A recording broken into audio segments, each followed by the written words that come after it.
Ahem. Good morning, good morning. It's the Last Minute Laura Show. Good morning, good morning. Hello. Hi everybody. I was gonna be later, but I decided I would show up here not finished being ready. So instead of showing up later and being ready, I'm earlier and then you have to get ready with me. So sorry. I put rollers in my hair and they're ready to come out, but I should have taken them out before the stream. But I was already late. I was already running late. So now we're gonna do it here, and then we can get into whatever we're gonna do today. So good morning. Welcome to Wednesday, March 12th. Still no baby. We're still on baby watch. Now we get the reveal, exactly. Rollers are like the best if you're done. If you're just done. And I am just done. I love rollers because you can just blow dry your hair without caring about what you're doing. Like, usually if I blow dry my hair, I have to like pay attention so that I'm brushing it in a direction so that it looks good when I am finished blow drying it. With rollers, it doesn't matter. You just dry your hair, and then you put them up in rollers, and then when you take them down, it's like you styled it.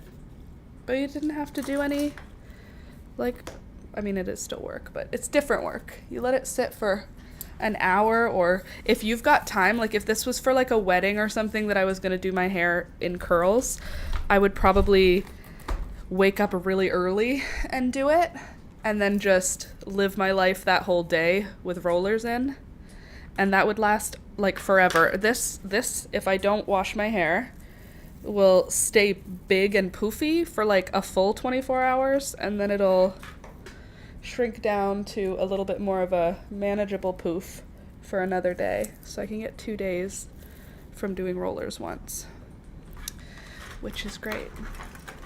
And I could probably get more days out of it if I where's the little clip? I could probably get more days out of it if I slept with a silk bonnet on every night, but I don't. Because I cannot be bothered most of the time. When I do good self-care, that's when I remember to protect my hair. Also, as you can see, there's still no pink in my hair, and you guys are just as confused about it as I am. I don't know why. I took a shower last night, and normally when it gets this blonde, I will add the pink back in, and I just decided not to.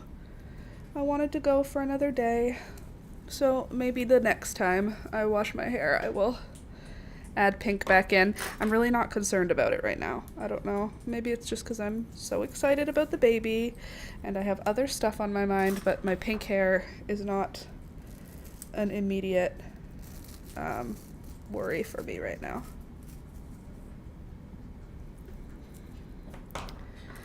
But I think I also might go darker next time. Oh, gosh. Come on out of here, you. Poof. All right. So there's the wild reveal. Do you like it? That looks crazy. But you have to brush it. And then I've got a center part planned. I cut bangs also, by the way.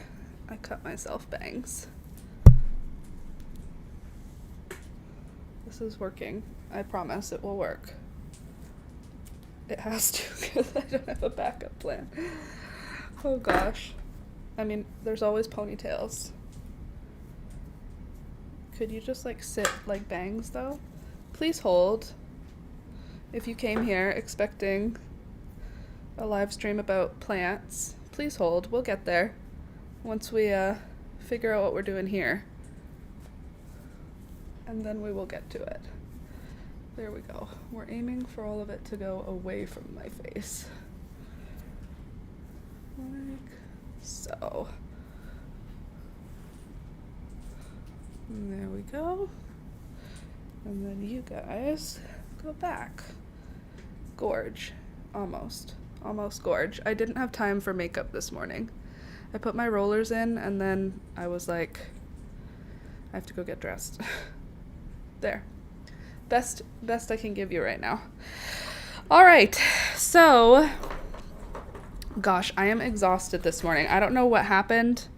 I don't know if I slept weird, but I woke up this morning just feeling like a zombie. I mean, I am like actively on my period and I worked really hard yesterday, so probably it has something to do with those things. I had such a productive day yesterday. I hope that you had a good day because I had literally the best day ever. I worked, well, it wasn't the best day ever. It was a very productive, good day. Like, it was the best day ever work-wise. In terms of, like, the best day ever, obviously, I've had really super cool days. But, like, yesterday, I worked hard all day. Let me just put these away. Because I'm organized and neat. Like an adult. That might have been a bit short for the bang. Let's just try and... what I can do here. Please hold, I'm figuring out my hair.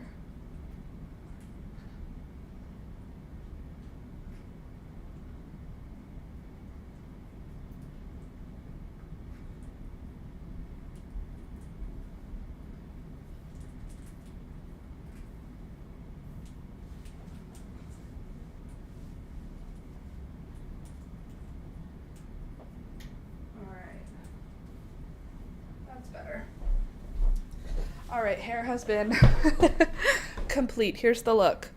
We've got volume. We've got an up and sideways side bang. Okay, so here's what happened yesterday. I filmed an entire video. That sounds like not a lot of work, but I sat down for so many hours consecutively yesterday. I was saying to Alex at the end of the day, I don't think I've had like a sit down work day like that. It's got to be months that I haven't had a day so productive. So literally, let me just read you my half hour by half hour, agenda. So, wake up, feed cats, coffee and journal, set up to film, new video comes out, film, hour and a half block, break, hang out in the garden for half an hour, come back in, film, hour and a half block, then half hour break to go work in the garden, come back, film, hour and a half block, another break to go into the garden for half an hour, and then hour and a half to 2.5 hour film block after that. So I did 1, 2, 3, 4, 5, 6, 7. I did 7 hours off and on of filming yesterday. And do you want to see what that created? Da da da da. This crocheted iris. Our crochet bearded iris is finished, and I did end up adding a beard, which was really interesting to add and created a really cool look, I feel like. Super ruffly. Isn't it pretty? And look, there's even little yellowy floofies inside. That's why you're so tired today. I mean, I guess. But it was just sitting. I mean, it wasn't. I also had to like explain every single step, which took way longer than I thought. 7 hours is how long it took to make this. But it's done. I filmed it. And on Monday, after the live stream, I filmed putting the tulip together. So we have a finished tulip now as well. And again, the tulip also has this orange sort of fluffy inside bit. And then it's stitched onto the stem. Unfortunately, the tulip has to be in a tall vase because the stem isn't strong enough to support that heavy blossom. I learned my lesson on the tulip. It's still a very cute little flower, but I learned my lesson for the weak stem. So for this one, I actually used one of the knitting needles that Candace sent me as the middle of this stem. Isn't that pretty? It looks like an iris. Come on. If you see that, you can tell that's an iris. Don't you think? I'm up. Good morning. I was in a mood yesterday, like I wanted to break the walls at work. No real idea why, but happy to have 3 days off. I'm happy you have 3 days off too, Sid. Sorry you had one of those days. I really loved the daffodil. So did Julia. I should have kept it for a while longer so that I could have a whole bouquet of spring flowers. I think the daffodil is also my favorite, Candace, so I hope the video does well. But this video, I don't even know how to explain to you how many stitches is on the last row of each of these petals. It's gotta be like 100 because I kept doing increases to get these ruffles. And by the end, by this last row of each of these petals, it was taking so long to get from one side of the petal to the other. It was like driving me nuts. But I think it turned out really nice. I think you can tell it's an iris. I think the petal shapes look great. I love that I did a little yellow tuft surprise on the inside. And I did this technique for this petal where I created a petal shape, right? Tapered it down to nothing, and then connected my yarn again at the bottom, and then came up the side. But once I got to the part where it was tapered, I ignored all of these stitches and connected at the other side of the yellow, which kind of like pinched this together and had this flowing freely. And then the petal continues down under here. And I think that shape, I think it translates. I think it looks like the iris. Let's look at a picture of a bearded iris, because I'm not going to lie, I did the whole video without looking up an iris. So there's a possibility that this is like my version of an iris. Let's see if it looks if it looks right. Bearded iris. Okay. You can do it, Laura. Please be right.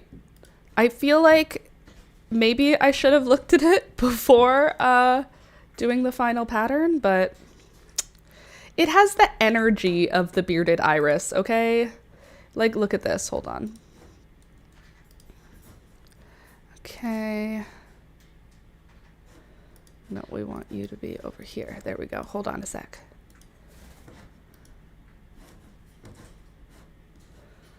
What is going on? Nope, that's not what I want. I want bearded iris. Okay, so please hold while I try and just get this one photo. This, okay.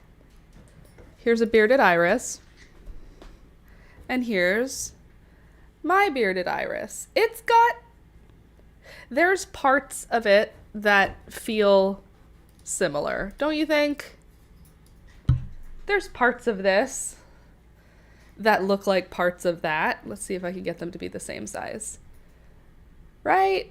Come on, I did a pretty good job. I think. I hope. I think it looks like an iris. I like it. I like it. Thank you for coming to my TED Talk. I did a crochet iris. Okay. I really love the daffodil. It came out really nice. Thank you, thank you, thank you. Loving the hair. The flowers turned out so well. Thank you. Rollers, everybody, everywhere. The blonde is too pale on my skin, though. This light of a color, it makes me look a little off. It's like I need some color in it. I'm going to be canceling Amazon today. Oh, yeah, Candy? Good for you. And Sid, you canceled Netflix? Good for you. I don't have Amazon right now. I don't have Amazon Prime right now. I think Alex does, though. Like, that's our family Prime, you know? What was I going to do this morning? Oh, I wanted to show you. I finished the drawing that I did a couple of days ago. I just wanted to draw more garden stuff.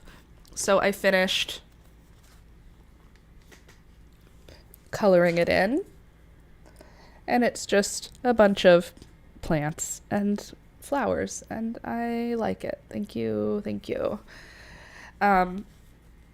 And I didn't do it for any reason, which I also love. I was telling Alex, one of my favorite things about journaling is that there's no purpose to it for anyone else. So like all of the arts and crafts I do in my journal, like I make myself like to-do lists and I like add like pretty paper and stuff, but there's no purpose for it. Like I'm not showing it to anyone. So it's like my creative outlet that doesn't earn me money. So I cannot, I don't know. I feel like I like it a lot. I like the way I journal and the way that I like add pages into my calendar. Like what we did the other week where we did the best smells in the world. Now I have a list of the best smells in the world. Do you want to hear the top? They're not in order, but the top 10, 15-ish.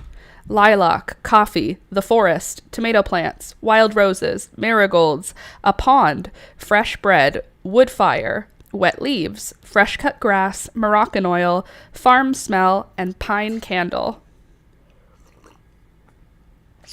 Those are my top, the things that I think smell the best. You know?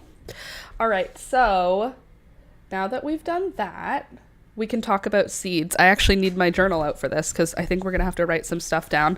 Yesterday, I pulled out a bunch of perennials from the back corner of my garden. We've had enough melt now that I could go to the back of the garden and like move some pots around. I did break some of my plastic pots because it was still too cold to move them, and then they sort of cracked and shattered.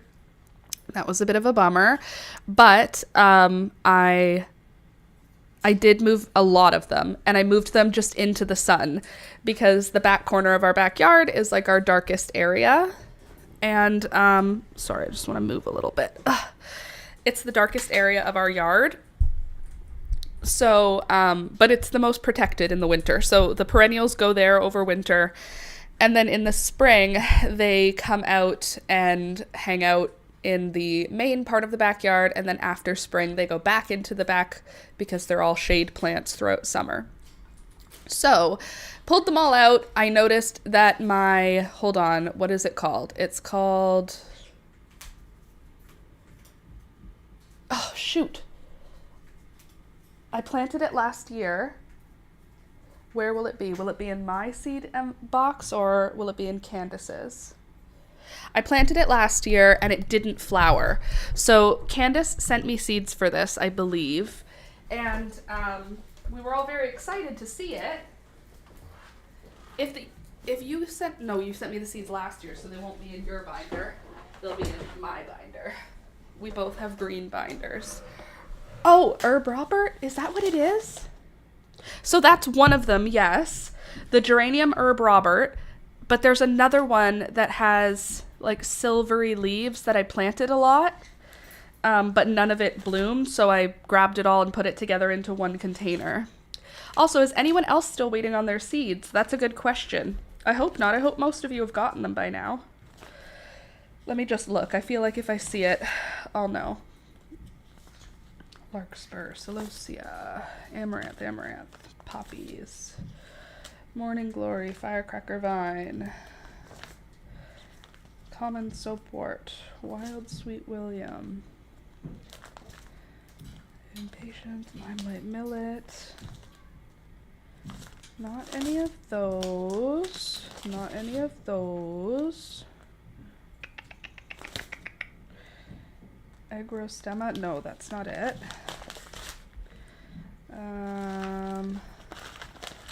Do I not have seeds for it because I used all of them? Snow in Summer, Purple Emperor. No, it's a perennial. And I grew it last year. And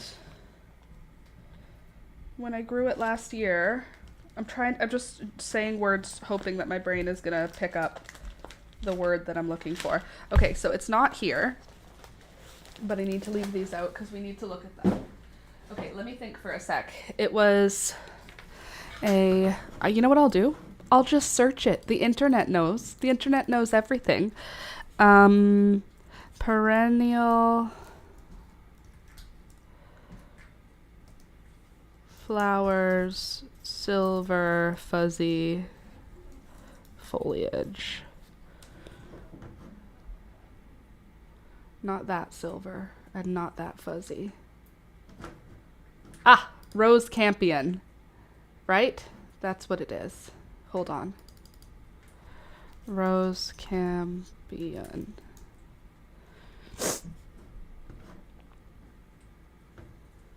Yeah, it's Rose Campion. So that is this guy.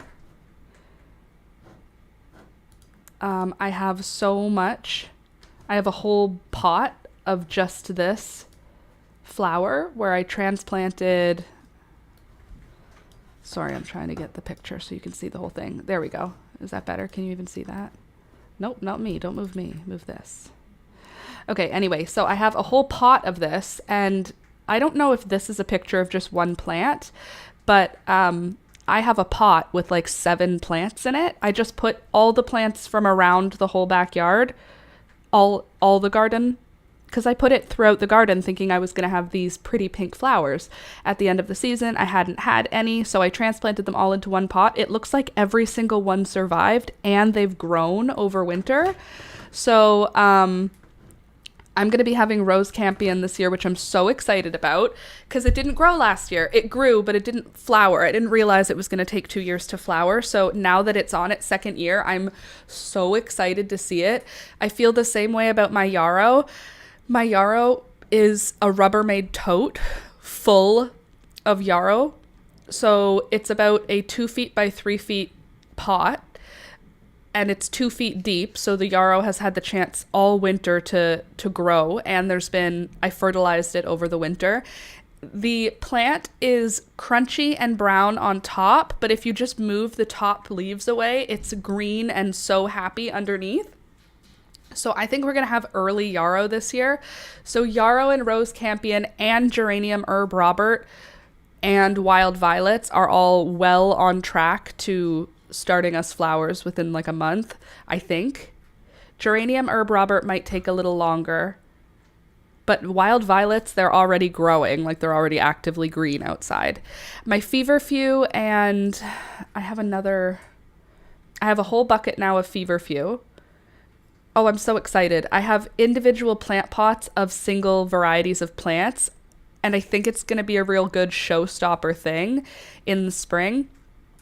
Because normally what I do is I sort of chaos plant when it's time to garden. I just put plants in everywhere, and I put every kind of plant in everywhere. Last year was the first time I ever tried to have like some kind of organization with my garden. So I put all of my zinnias, or I put a large clump of zinnias in one spot. I put a large clump of cosmos in one spot. And it created a really beautiful show where there were multiple colors of the different flowers in one spot, as opposed to just having like one zinnia plant here, one over here, one up there. I put like 5 in one spot and 5 in another spot.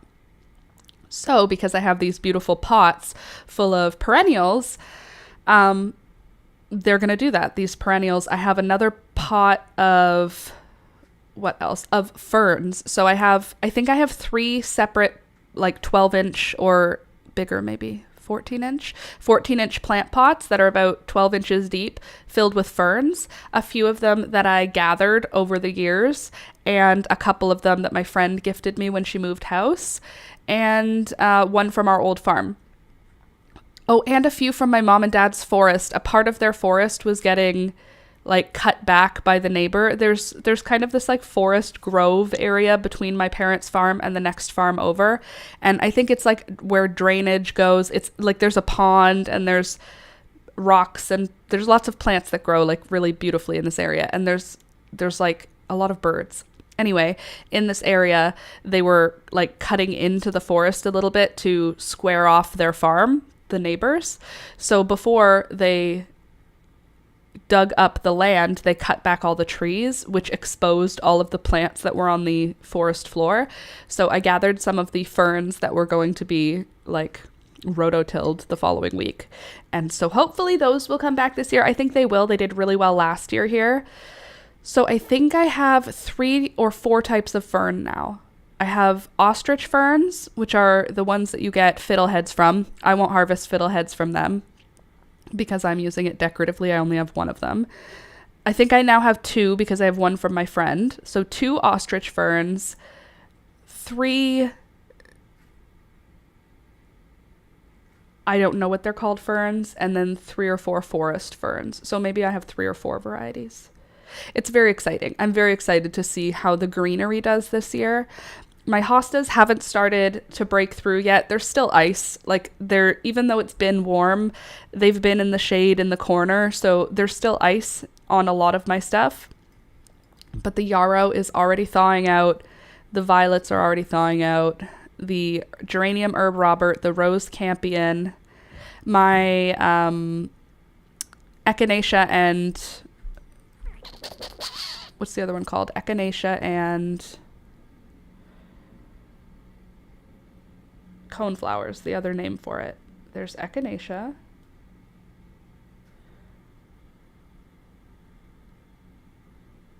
Whatever coneflowers are called. I don't know why my brain can't think of what coneflowers are. Whatever the other name is. Those things haven't woken up yet either. Oh, I have... yeah, there's echinacea and the other name, you know? The purple one is echinacea, but what's the yellow one and the white one? They're not echinacea, they're something else. I have my seed booklet here. I can literally look. I know what I'm talking about. I just don't have words today, okay? I used all my brain power.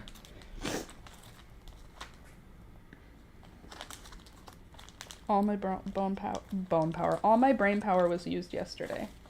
I have none left for you guys. You just have to, you get me, but you don't get my brain today. Come now. I know it's here. I know I've got it, because I've got it. It's not echinacea. Ugh, I have cramps. Feel sorry for me. Sorry, I can't talk right now. I have to figure out what I was trying to say. It's my life. Okay. I'm not crazy. I just need to know the name of that seed.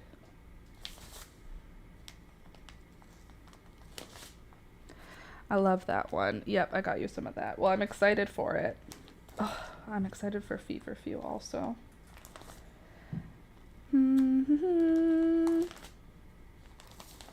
My seeds say I don't get to know today. There's, okay. Rudbeckia. Thank you. Thank you. That's all I needed. I just needed to know the word I was thinking of. Thank you, Rudbeckia. Okay, so next, good morning. Next, I also have seedlings coming up in my garden, which is crazy because I tried to dig down into the garden to turn over some soil yesterday, and it's frozen. After about this much soil, it's like rock hard frozen soil. But I did turn over the top layer of soil, and any compost that was still not broken down yesterday, I chopped it up with the shovel and then like shoved it into that soil, like really ground it in so that it'll finish breaking down before it's time to plant. But I noticed we have chamomile seedlings. Like all throughout the garden, I have chamomile seedlings coming up. So we're going to have chamomile this year, which is awesome because I don't have any chamomile seeds. I mean, I have chamomile tea, so I do have chamomile seeds. Fun fact, if you want to grow chamomile and you already drink chamomile tea, just rip open one of the tea bags and scatter it onto a pot filled with dirt and just water it so gently and leave it. Don't cover it with soil, just drop them on top of the soil. If you want, push them on top of the soil, but super easy. Chamomile is the easiest. Wow, already? Mine takes ages to germinate out back. Yeah, I don't know. I counted like 6 or 7 baby plants and they have like 4 leaves on them. Like they've been growing through this cold. And we've even I noticed them more than a week ago and we had multiple nights where it was like -20. So they just survived the cold. I don't know. They are pretty cool plants and they're going to make really good, cute little flowers that smell amazing, attract the bees, and turn into awesome tea. Hey, Laura. Hey, Jay. Your hair looks amazing. Thank you. Nice to hear. Thank you. Thank you. So yesterday, while I was editing or filming all day, rather, now I'm going to be touching my hair all morning. While I was filming all day yesterday, I also in all of my breaks, I went outside and I collected all of my 3-inch pots. So I have little square. Could you not do that? I don't know why you do this, and I don't know how to make you stop, but I don't have the tool. Okay, there, that's better. Ugh, okay. First of all, it was warm enough that I was doing all of this with just a sweater on. Amazing. But also, I went outside, I dug out from the ice all of my seed trays and plant 3-inch pots. I have like 100 or maybe more than 100 little 3-inch plastic pots, and they're the perfect size for baby plants after they come out of like a seed plug tray. So I have my seed trays where I'll fill it with seed starting mix, put my seeds in, water them, they'll germinate, and then after they germinate and have like a good leaf on them, I'll transplant them into those 3-inch pots, and they'll live in those 3-inch pots until they go outside in May. Anyway, what I did was I took the stacks of 3-inch pots and I opened them all up. My backyard looked crazy yesterday. I opened them all up, shook them out, put them upside down in the sun, and they all dried. And then I shook them, smacked them against the ground, and laid them out in my seed trays. So now my seed trays are loaded up with my 3-inch pots. Everything's clean enough and dry enough. And then my seed trays with my seed starting plugs are all in seed trays also. So now the last step before I can start planting is, well, actually, no, I don't even need the grow lights up here to start planting because germinating doesn't need the grow lights for most of my things. But the next step is figuring out where to put the grow lights and how I'll have to move things around in the house to accommodate the grow lights. That's amazing that you're able to get your seeds going so quickly. Jay, I haven't started yet. I'm actually a little late. Usually by now I will have started. My mom has already started hundreds and hundreds of plants. I haven't started any yet. I have my perennials and my outdoor things doing whatever they want, but my stuff that I haven't, all of the things we're going to grow this year, I really do have to start the seeds for. And I had taken out a bunch of seeds that I wanted to grow this year, and I just feel like it's already time that I need to pull out more, because I had the ones I was supposed to like have already sown, and then it's like every 2 weeks I'll be planting new plants until May, and I'm behind by 2 weeks, so I need to pull out the next like cohort of seeds that need planting, and I'm gonna have to do a big planting. I started my seeds last night. Yeah, my plan right now is to use my 3-inch pots, sow my seeds, one variety per pot, and then I'll transplant those into the seed plugs, and then I'll transplant those into the 3-inch. That's my plan right now. Not literally right now. I mean, like, that's my going plan. But I thought we could look together at the seeds I need to pull out next. Like, there's some seeds that don't need to come out until like April. They've got time, like Cosmos. Oh gosh, it's okay, it's just my meds. Like Cosmos only take like 60 days, I think, from seed up until flower, and that is real fast, so you don't need to start them inside in March. But a lot of things take 100 days, 120 days. So if something's going to take months and months to get to the point where it's flowering, it's better to start that indoors, because then you're getting the first 20 days, 30 days, 40 days out of those 100. You're getting them done inside. So that way, by the time you get them outside, there's only 60 days left until you'll see flowers. Oh, that is probably going to happen again. Let's get my arms. Let's get all this breakable stuff slightly out of my way. Okay, please hold. I keep forgetting the time changed. Yes, it did. Spring has sprung. I started mine last night. Good morning, Louisa. Okay, let's see. Is that a good angle? No, not yet. That's okay. We'll get there. We'll figure this out. Between the two of us, we'll be fine. I just want you guys to be able to see the seeds I'm talking about as I talk about them. You know what I'm saying? Oh my God, I just about knocked my water over. I am so messy as a person. Okay. Not perfect, but you know, hold on. See if I can do this. Does that help or does that make it worse?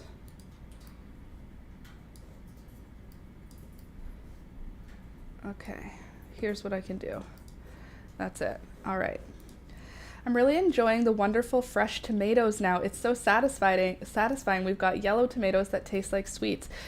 Oh my God, I forgot to turn down the music. Has it been so loud?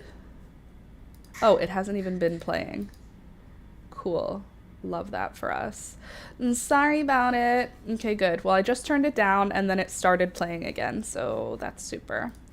Okay, so the next cohort of seeds, I feel like we should sort them by what we don't need to plant. I don't know what I'm doing. Okay, we don't need to plant cosmos yet. Cosmos, I can pretty much plant them outside if I want to, so those are going to be like way later to start. Straw flowers, herg.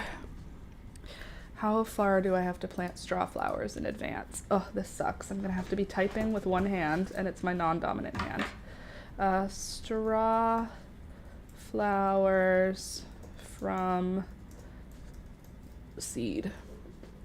How to grow straw flowers from seed. Sow seeds in the surface of the soil. They need light to germinate. Water from below or use a mister. And transplant once the night temperature is consistently above 10. Seeds should sprout in 5 to 20 days. So indoors 6 to 8 weeks before last frost. That's right, meow. Hey BB, I got 3 minutes left on my break. Hey there Slinky, good morning. Don't forget to like the video. Like the live stream. If you're here hanging out, click the thumbs up button, please and thank you. But welcome. So the next thing I'm going to have to add to my seeds that I need to start sowing are my straw flowers. So I have to tell you though, I planted out 85 ranunculus corms after pre-sprouting them for a couple weeks and they're all doing wonderful so far. That's so exciting. I really hope your ranunculus goes wild and you have so many ranunculus flowers. Do you get more than one flower out of one corm, or is it one flower or is it like a tulip where you might get like 2 or 3? Okay, straw flowers, I'm going to just pull out all of them because I am going to grow every variety. Because I have mental problems. No, that's not true. It's a good idea. Okay, and pink love in a mist. How about you? They can bloom for a couple of months. Oh, that's awesome. Okay, let's see. Do I want to grow love in a mist? Pink love in a mist. Do I need you? Are you beautiful? Show me it growing. Do I need it growing? I love that one. Do ya? Ooh, the leaves are kind of like chamomile. It's pretty. Okay. So the flower is pretty. Let me show you the flower. The flower is pretty, but I want to know how the plant grows. You know what I mean? Show me love in a mist. Okay, love in a mist height. That could be it. Okay, see how it's kind of like a lot of mist, not a lot of love? I'm feeling like it's more mist than it is love. You feel it? You feel what I'm saying? So I don't know, do I need this green? Because most of what I'm going to see in the garden is green, right? I mean, I guess that looks flowery. Like the flower's pretty enough. It's not like changing my life though to look at. What do you think? It's a little too airy for you. I just feel like I don't have the room to be able to appreciate it. I feel like this needs to be put in a bush so that you can actually like see it like as a big thing, whereas like I feel like on mine it's gonna end up looking like this and it's just gonna look like a weed. The blue one's nice, but still, again, I feel like it's the same plant as chamomile, but chamomile will give me more white flowers. Do you see? Like I barely even see the flowers. Am I being too picky? You have second thoughts. Leave it out. See, this is why I need you guys here. Okay, Scabiosa, when do you get planted? Scabiosa. Oh, wait, I have a seed packet. Silly. Let's see what the internet says and if it's the same as what this guy says.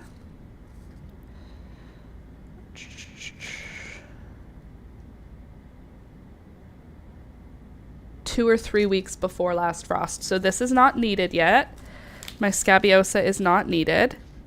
So what I'm going to do is I'm going to put all the seeds that I don't need to start right away all together. So I have all my Cosmos right here. The next page will be Scabiosa now. I'm so excited for the Scabiosa, but it's not needed yet. We don't need to sow that because we only need to do that a couple weeks. I wish I was so determined with my own stuff. I might be too tired and PMSy to be here today. That's okay. I'm sorry if you're tired and PMSy though, that sucks. Okay, so we don't need to start Scabiosa.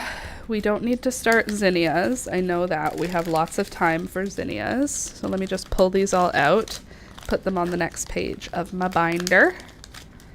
Because I am going to grow every one of these varieties of zinnia. Are you all zinnias too? Of course you are. How many zinnia types is too many? There are no answers. Okay, so Cosmos, Scabiosa, zinnias. All of these beautiful babies do not need to be started yet. Even though I want to, because I want to look at all the flowers that are going to grow. Beautiful. Oh, Candy, big hugs. Treat yourself today. Agreed. Treat yourself. Okay, bachelor's buttons. I think we don't need to do them early either. Alyssum. I feel like Alyssum is 4 to 6 weeks. Alyssum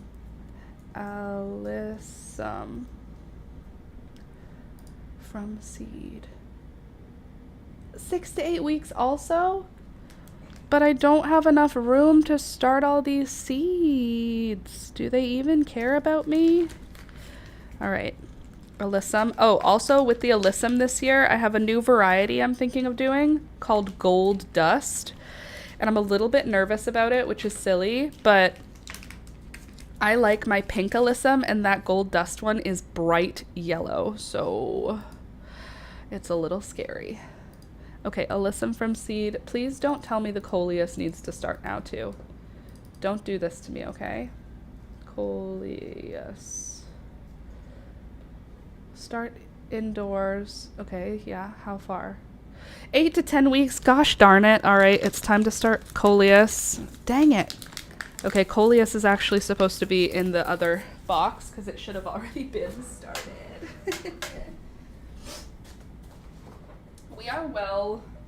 We are past 10 weeks before our last frost. We are at like 8 weeks, maybe.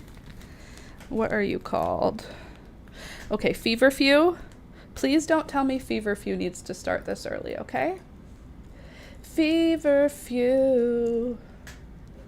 Start indoors, how long? 5 to 7? Not touching you yet. Calendula, same. Cleome. Cleome from seed. 6 to 8. Gosh, frickin' darn it. I am gonna be going crazy. It's fine, it's fine. Okay, good. And now Celosia. I feel like Celosia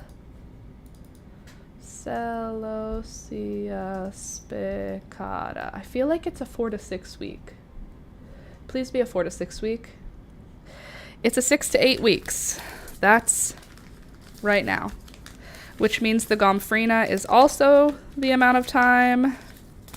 Because Gomphrena and Celosia are basically the same thing. Sunflowers, I have time. Amaranth, gosh darn it. If Celosia is time, then Amaranth is time.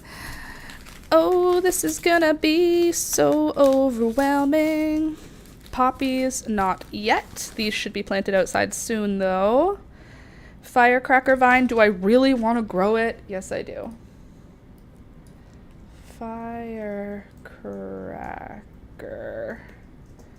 Whoa, typing with one hand and it being my non-dominant are not cool. 4 to 6 weeks? We're not doing you yet then. Vervian. I feel like Vervian starts outdoors, so I think it needs to go outside now. Start them indoors and transplant outside. Blue Vervian, let's see. It grows quickly from seed and requires little care to maintain. Okay, so these guys need to go outside, but they need to go outside when the poppies do. They need some time. So I'll put them with the poppies. All right, and then we do common soapwort. What is that? Pink low lawn flower. Oh, that's the heath, I think. Right? Heath. That looks right. Okay. Maidenhair vine. I did want to grow it. I did. I really liked what it looked like. This was a really pretty one. Maidenhair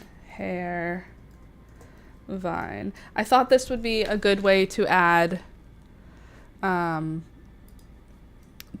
texture, because I was saying last year the green was a lot the same. Yep. Does maidenhair vine like sun or shade? Medium to bright light. Okay. Seeds over suitable seed starting mix. Germinating can take time. There's no information on you? Well, well, all right, we'll just start you early. Wild Sweet William, what do you look like? Wild Sweet William. Are you pretty? Like, you're not gorgeous, but you're not ugly. Wild Sweet William. It's pretty. It's kind of pretty. Okay, so this is Wild Sweet William. This purpley pink color. And it's a weed here, and I collected the seeds from a waste space, which is, it was like the edge of a construction site. Let's see, it can be sown into the ground in the late spring. Okay, so this is also with the poppies. Cool. Love it. I think the seeds taking so long is leaving me on edge. I hate waiting for things blindly. I think it reminds me of my past with my dad, back when he promised gifts he never sent. Time to make an appointment with the doctor. Well, I can tell you I did send it. And also, sometimes it takes a stupid long time to get places. I've had that happen before. Candace, for some reason, gets them super late, even though she's the closest living, like, she lives closest to me. So just hold on. It'll come. It'll most likely come. I don't see why it wouldn't. 4 o'clocks. What do they need? 6 to 8 weeks. Time to start you.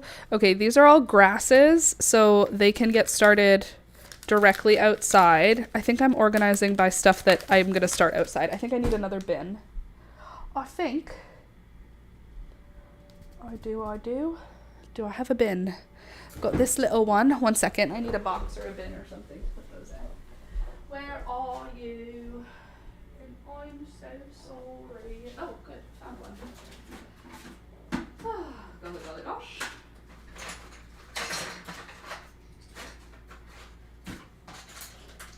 Oh no, I thought that was a Allen key. Okay, we have another bin for direct sewing. So I'm going to put everything that I'm going to direct sew into this bin so that I know about it. Impatience, common soapwort. Common soapwort. Did I search that? No, I did Wild Sweet William. Common soapwort. Let's see. Honestly, looks kind of like Wild Sweet William. Don't think I need very many of these. This is also a weed. But I will put it in the sow outdoors. Who else is going to be sown outdoors? Firecracker vine? No, that starts inside. Okay, poppies, those are all starting outdoors. We'll go through all of these seeds after. I'll show you everything. I'll show you everything. Okay. Okay. Now, who's next here? Nasturtium. Nope. Impatience. This is an empty page. Limelight spray millet. That's going to start outside. Hollyhock black. I think those are going to start outside. Germination occurs within 2 weeks, so in late spring to early summer. So we'll start those outdoors. Fragrant dianthus, I don't care about, so I'm not going to care about it again. But I'm going to lose out on the seeds, so maybe those will go in the front yard, but I won't take them out. Nasturtiums, I'll sow them outside. Shiso is probably sowing inside, and probably, let's see, 4 to 6 weeks. So we don't need to worry about this yet. That can just go back because we're not worrying about it. These guys, butterfly coreopsis. I had 0 germination last year. Doesn't mean I won't have germination this year. 3 to 4 weeks before. So we don't need to worry about them yet either. So we'll put them back. Bells of Ireland, I don't care about. Malva, I'm not interested in right now. Maybe I want one Malva.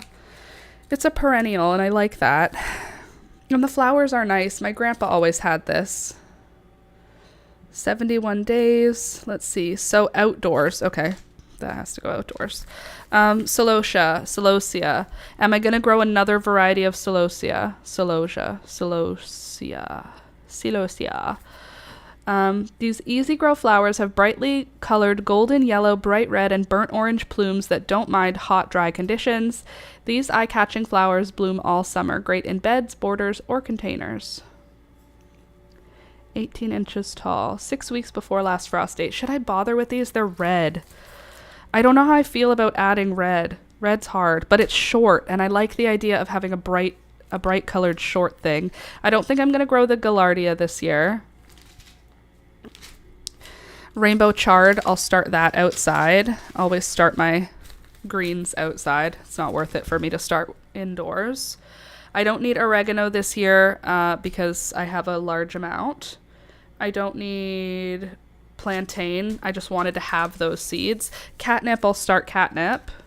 Minutina lettuce, I always love to grow that. I don't need to start lavender. I have some. Mom sage, I have some. Purple dead nettle is just because I want to have seeds for it. I'm not going to grow it. My parents have a farm and it's a weed where they live, but I love the flower and I love using it like in tea and stuff. So agrostemma, that one, I think that has to be started indoors. Agrostemma. This one was kind of like underwhelming, but it was pretty. So I feel like that's enough for me to think it's worth it to grow again. 4 to 5 weeks. That's a not yet. Let's put you with the not yet babies, which are over here. Not yet. But eventually. Okay, we've got Laura's Greens mix. That'll just throw around. Liatris, I don't care about it right now, so I don't think I'm going to grow Liatris. Beans, I don't care. Basil, yes. Bok choy, yes. Oh, shit. I just spilled seeds. Shoot, sorry. Red castor bean, yes. That'll have to start indoors. Beans, don't care. Curly kale, yes. That will need to start indoors. Clarkia, these will all be starting outdoors. Maybe not all of them, but like most of them, I think we're going to start outside. But not yet. But eventually. Okay, I'm not following my own rules here. Okay, poppy, you're going to start outside. I'll start some of these basils inside just because of how pretty and dark they look on the... Oh, geez Louise, on the package. They look way darker than the other basil, which makes me want to start them inside because I bet you they'll be so yummy as soon as they germinate. Exceptionally rich flavor in large leaves. We love that. Okay, this dandelion probably can start outside.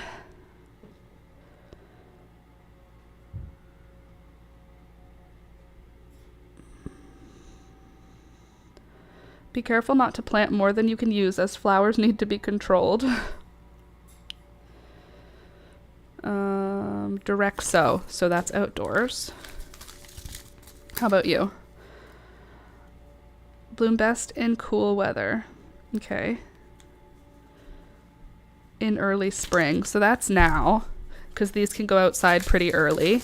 Also, purple kale, definitely going to do that. Sow seeds, it doesn't say how far in the future to sow them. I think we can probably sow those outside. Pollinator and songbird sunflowers. How do you like to get started? Several weeks before last frost date. So I think I'll start those outside because it doesn't need to be started inside. Oh my god, I'm so excited for a new nasturtium. Climbing nasturtiums Moonlight and heirloom nasturtiums Alaska. I can start nasturtiums outside early. When does it say I can start them? Once the danger of frost is over. 3 weeks before last frost. So that's not yet either way.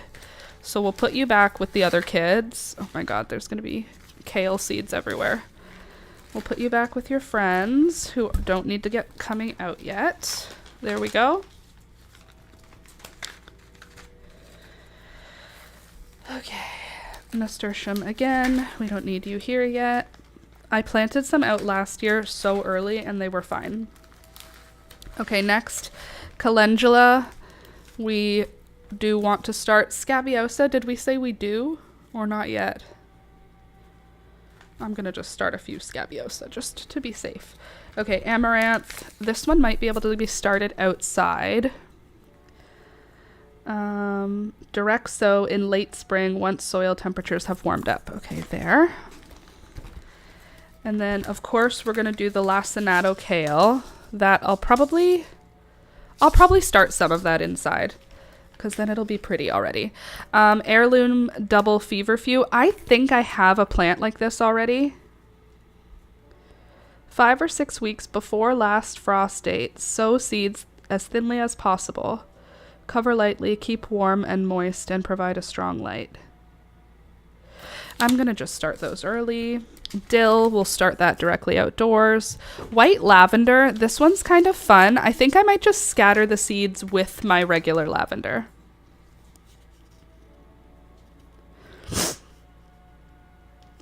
No lavender lover should be without white ice, our award-winning hardy white lavender, bred by our most respected Dutch seed producers. These compact, softly vase-shaped plants grow 12 to 14 inches tall, and if started early, they reliably begin flowering in the first season from seed. The fragrant white flower bracts have especially sweet, clear lavender scent. Long-blooming white ice shows off beauty in patio pots and is particularly striking at the front of the garden borders. Best to start indoors. Cool. It doesn't say when, though. Just in early spring. So that's now. Heirloom culinary sage I already have. Growing.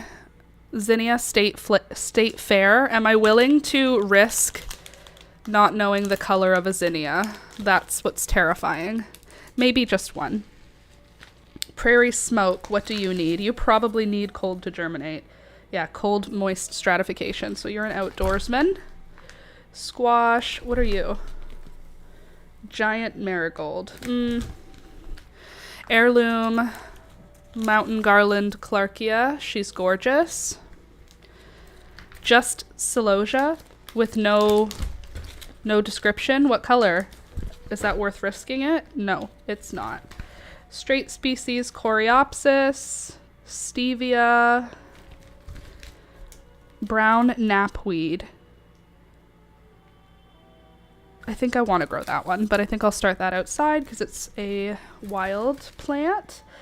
Lavender, yellow coneflower, cutleaf coneflower. What's a cut leaf cone flower? Cut leaf cone flower. Is it the one that has the stringy looking leaves? It's not very pretty. It's like a black-eyed Susan, but less pretty. I'm not gonna bother with that one. Yellow coneflower, just Rudbeckia, tobacco, echinacea, false blue indigo. What do you look like?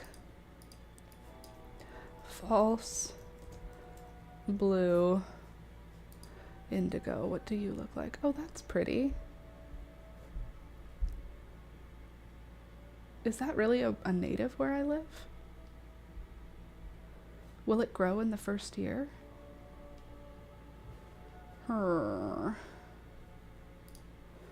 False blue indigo. It's an upright perennial with gray-green leaves. Okay. Native plants of North America. All right, it kind of has pea flowers. Here's what the flowers look like. It's pretty. It kind of looks like a pea. Oh, it is. Blue wild indigo, wild blue indigo, blue false indigo. Okay. 2 to 4 feet high from a woody base. It's a bushy, robust perennial. Flowers are blue, purple, and pea-like, congested in dense, upright terminal spikes. Leaves are divided into 3 leaflets. In late fall, the plant turns silvery gray. Like other members of the pea family, it requires the presence of microorganisms. Okay, cool. Purple, and it blooms April, May, June, July. Do I want to do that? I don't think I do. I don't think I do want that. Okay, so I think that's everybody. Let's just flip back through just to make sure we didn't miss anything.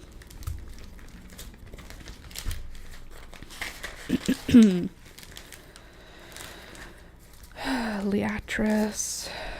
No. Lavender, hot pepper, radishes. I'll do some radishes direct sowing because they'll be done before I even have to plant anything else in. Plantain, gaillardia, celosia, agrostema, coreopsis. Did we look at this? Am I supposed to start you indoors early or what? After the danger of frost. 3 to 4 weeks, so we don't have to do that yet. We actually do because it's pretty much 3 to 4 weeks right now, but it's fine. We're just gonna not freak out about it. We're gonna be okay. Sunflower, I'm not starting yet. Calendula, yarrow. I don't think I'm starting any yarrow. I don't think I need to. I think I have a big enough perennial clump. Feverfew, did I take out the feverfew already? Yes, I did. So let's take out the other feverfews. Chamomile will be direct sown. I do have chamomile seeds. I just found them. How about you? What do you want? You baby daisies. Creeping zinnias.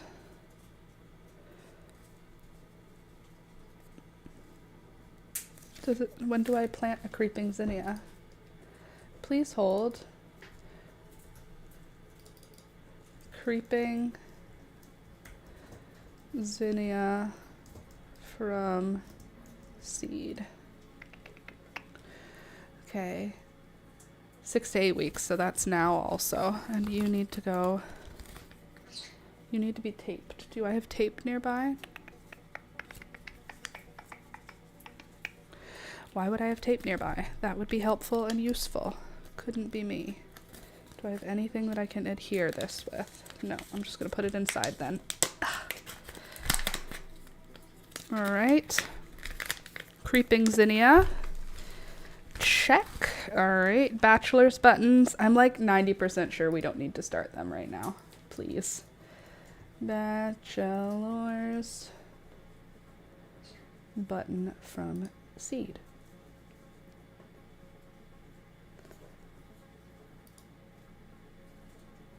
From seed.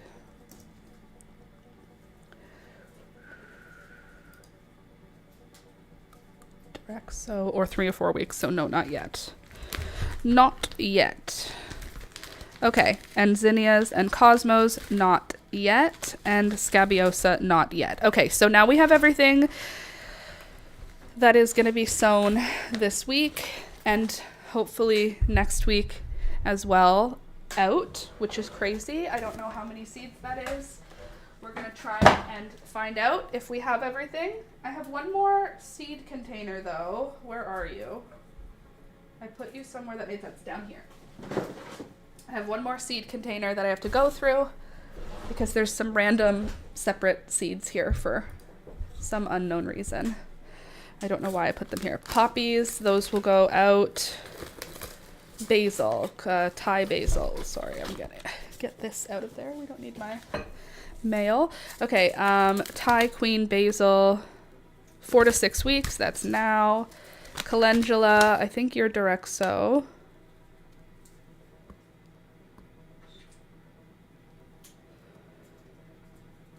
You're not yet, anyway. Kale, already have that. Ooh, decorative shiso. How about you? 14 to 20 days just for germination. Yeah, we should start those inside. Okay, marigolds. What color marigolds are we going to go with this year? Are we going to do golden yellow? Are we going to do orange? Are we going to do red? Burning embers marigold. I do like this one.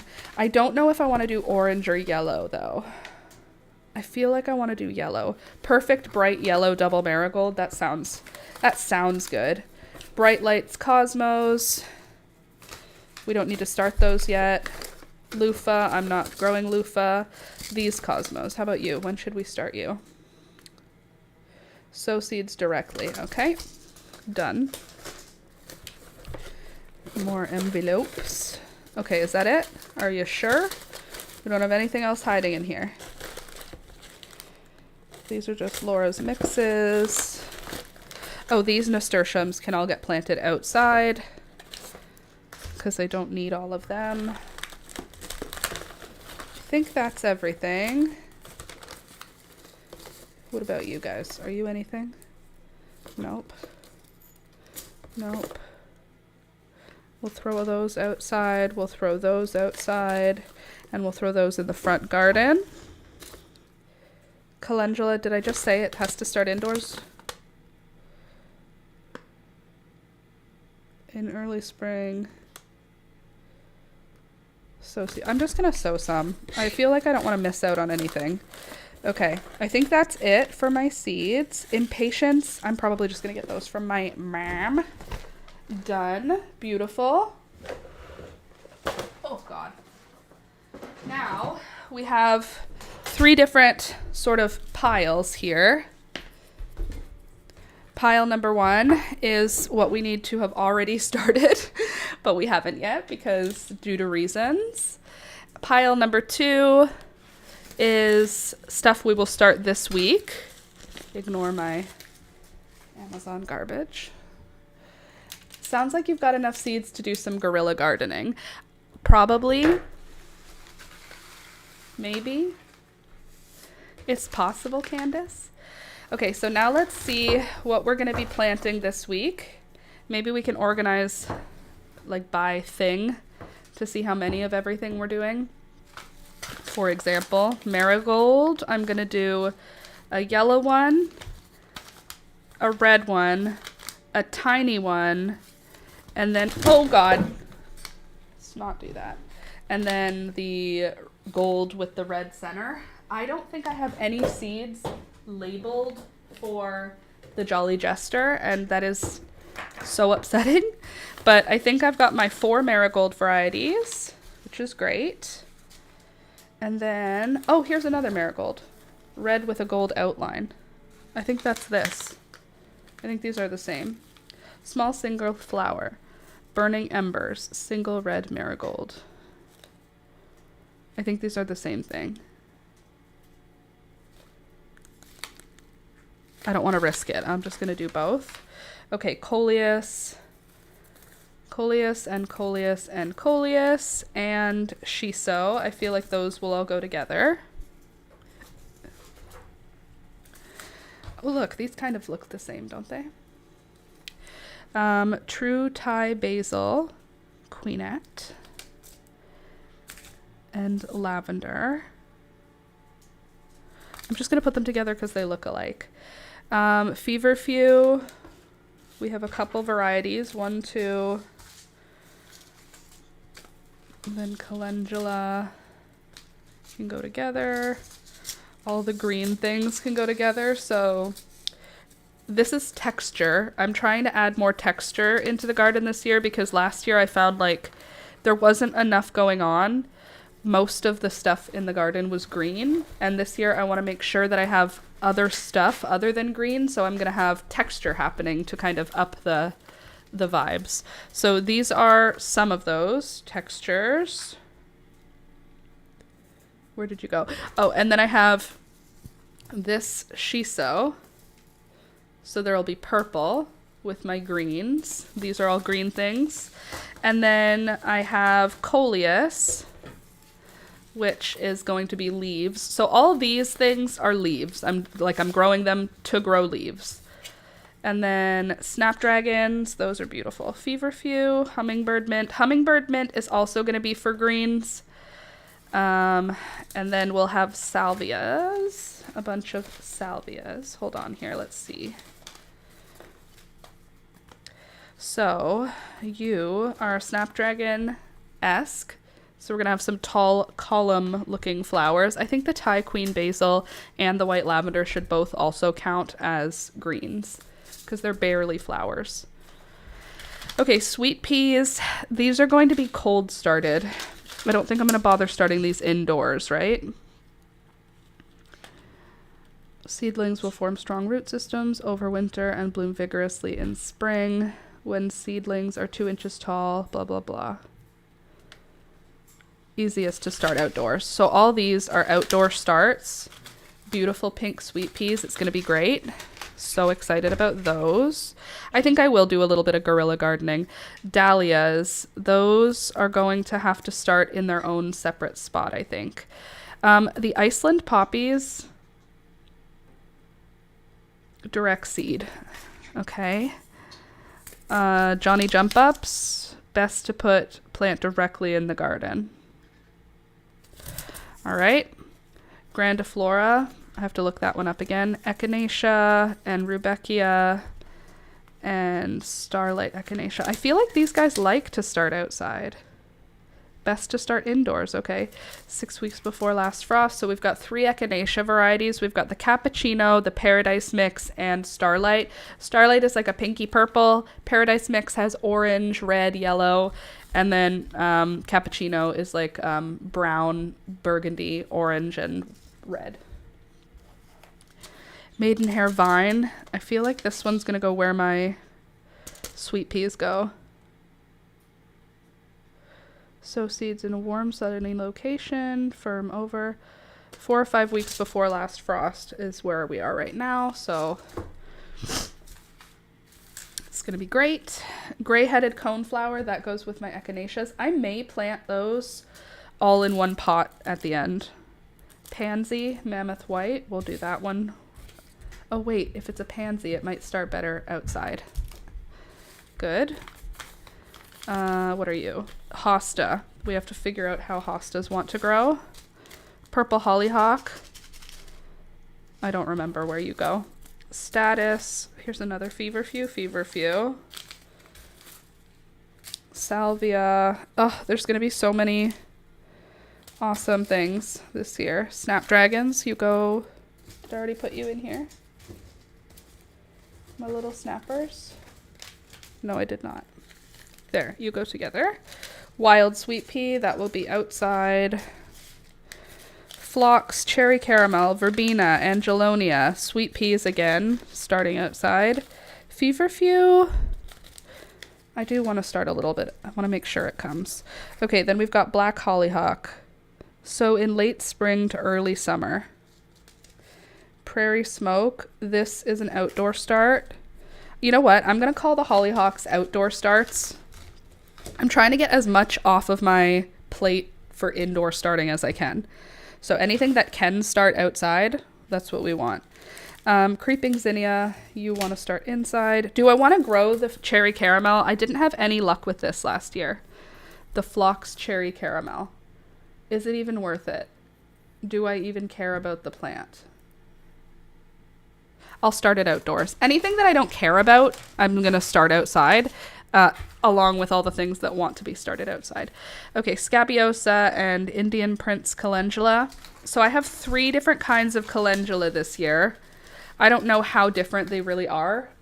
Let's look it up and see if they actually are different. But I have Scabiosa, what are you called? Indian Prince. Let me show ya. Indian Prince Calendula, and then Flashback Calendula, yeah, and then Orange and Lemon Twist Calendula. Beautiful. Okay, so Orange and Lemon Twist, Indian Prince, and Flashback. So Flashback has this kind of white inner petal. Do you have a color theme this year? I don't think I do. I think we are going like fully like buck wild this year. So the Flashback Calendula has like white petals, and then the back of the petal is orange or yellow. So from the front they kind of look like they are like the flash went off and it's reflecting off the front of the petal. I had a lot of them that looked like this. So that's the Flashback. The Indian Prince is got a dark center. Okay, so it's orange mostly with a dark center. Cute. And then the Orange and Lemon Twist are very, very bright and happy. Bright, happy colors of yellow. More so than the orange. So I think I'll just grow all 3. When in doubt, grow all 3. And then Scabiosa. It's Scabiosa, not Scabiosa. Hey girl, hey. I'm noticing that I have quite a few varieties of plants this year. Noticing that the intention to start seeds means that we are going to have a lot of seeds. Okay, all the marigolds are in. The snapdragons are in. 3 different varieties of snapdragons. We've got pink and yellow. And then we've got, oh no, that's only 2 varieties. That's also angel bells. Strawflower, strawflower, strawflower. These need to start now. Status, I'm going to try again with the apricot status, but I'm also going to try with the Supreme Mix status, which also includes this really dark, beautiful blue. Let me show you. Supreme Mix. What did I just call it? Status. Supreme Mix. It comes in all the good colors. Let me try and find a picture that shows all the colors it comes with.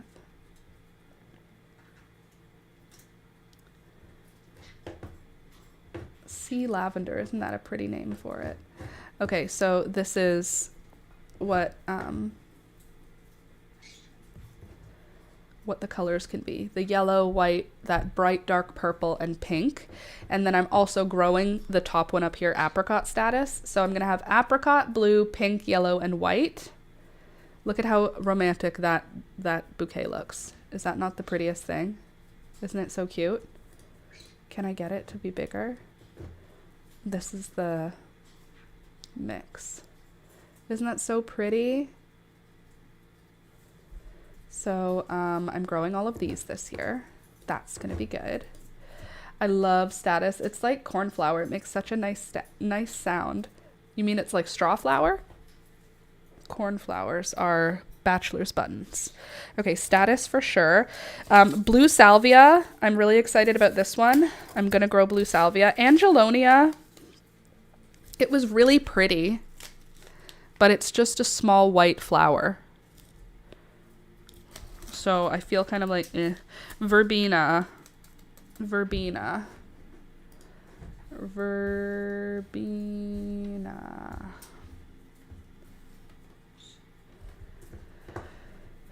Which is purple top vervian. Do I want you in my garden? You look cute, but do I have enough purple tall things in my garden? You are not making it into the cut this year. I'm really sorry. You're a beautiful plant. Grandiflora mix salpiglossis.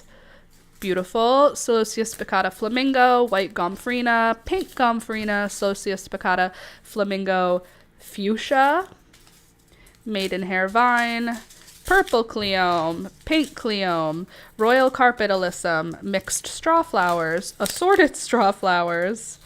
Angelonia, you're out. Poppy mission bells. Are you indoors? Sow seeds. You need to start outside. Why are you in this pile? Amaranth can start outside, but I am going to start it inside. 4 o'clocks. Hummingbird salvia, alyssum, gold dust, alyssum, purple, pink, and white. Okay, so that's a lot. It is a bit much. I was stupid late last night, so I'm going to go take a nap. Thanks for the gardening inspo. Have a good nap. Enjoy your nap. That's the one. Okay, so let's see how many I actually ended up with that I need to start indoors this week. 1, 2, 3, 4, 5, 6, 7, 8, 9, 10, 11, 12, 13, 14, 15, 16, 17, 18. Could you give me another coffee? Thank you. 19, 20, 21, 22, 23, 24, 25, 26, 27, 28, 29, 30, 31, 32, 33, 34, 35, 36, 37, 38, 39, 40, 41, 42, 43, 44, 45, 46, 47, 48, 49, 50, 51, 52, 53, 54, 55, 56, 57, 58, 59, and did anything get lost in the mix? Let's just assume yes. Black Eyed Susan, there, 60. Thank you, baby. And try for 12.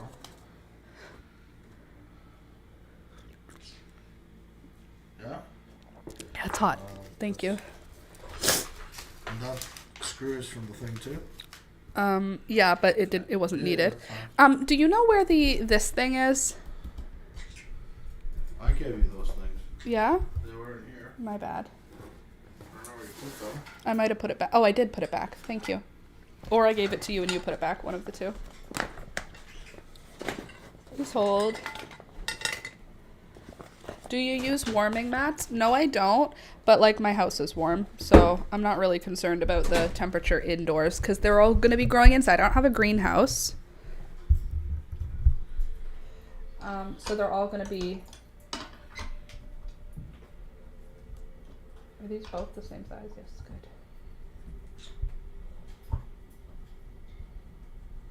good. Cool. Thank you. You're the best. Okay, so we have 60 varieties that are going to be getting started here. That are going to be getting started indoors. Then we have probably 100 that are getting started outside. That's a little stressful. So if we have 60 varieties of flowers and plants, how many seed trays do I need? This is where the math part comes in, where it's going to be like a little less fun for me because I don't have enough of anything for this, but I always just make it work. So that's what we're going to do. We're going to make it work. So if I have 60, like 12 then if you do 5 of each. Well, if I'm going to do a number of each, it's probably going to be an even number. Or it'll be in 6s because my little seed starters, like my seed plugs, will be in 6s. Let me think for a sec. My initial seed starting plan is to put them in the 3-inch pots and sow all the seeds in 3-inch pots, like multiple seeds. Do you see this bird doing a crime back here? I gave her a piece of pottery yesterday and she's been playing with it. She's going to drop it because it's heavy. Anyway, if I sow them all in 3-inch seed tray in 3-inch pots in a seed tray, I need 63-inch pots. If I need 63-inch pots, how many seed trays is that? How many fit in a seed tray? Let's see.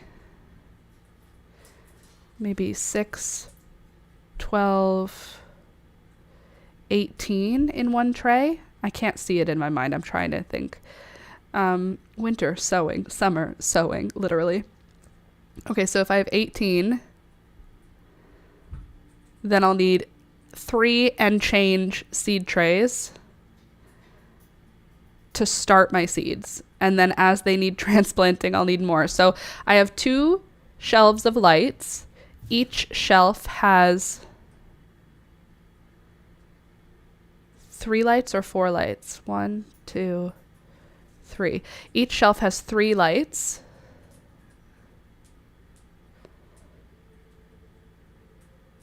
Right? I think each shelf has 3 lights. So the first 2 weeks, I only need 1 grow light out, like 1 grow shelf out. Then I'll need the second one when it's time to start transplanting. And then the trays will all be turned 90 degrees. And then I'll be able to hold 1, 2, 3, 4, 5, 6. I'll be able to hold 12 seed trays.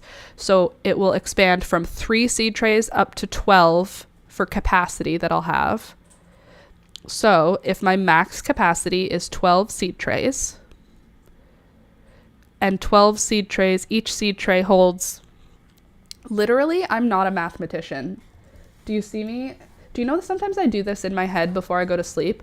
I'll make up a math question and figure it out. So I'll do like, if I have a garden bed that's 3 feet by 4 feet, and each seed needs 1 inch by 1 inch, and the probability of the seeds living is 25%. How many seeds do I need to plant? Like, I'll do that, and then I'll just figure it out. Look at this. Look at this attacking. This poor cat. Beelzebub. Beelzebub. You leave that cat alone, you. You leave him alone. That poor cat.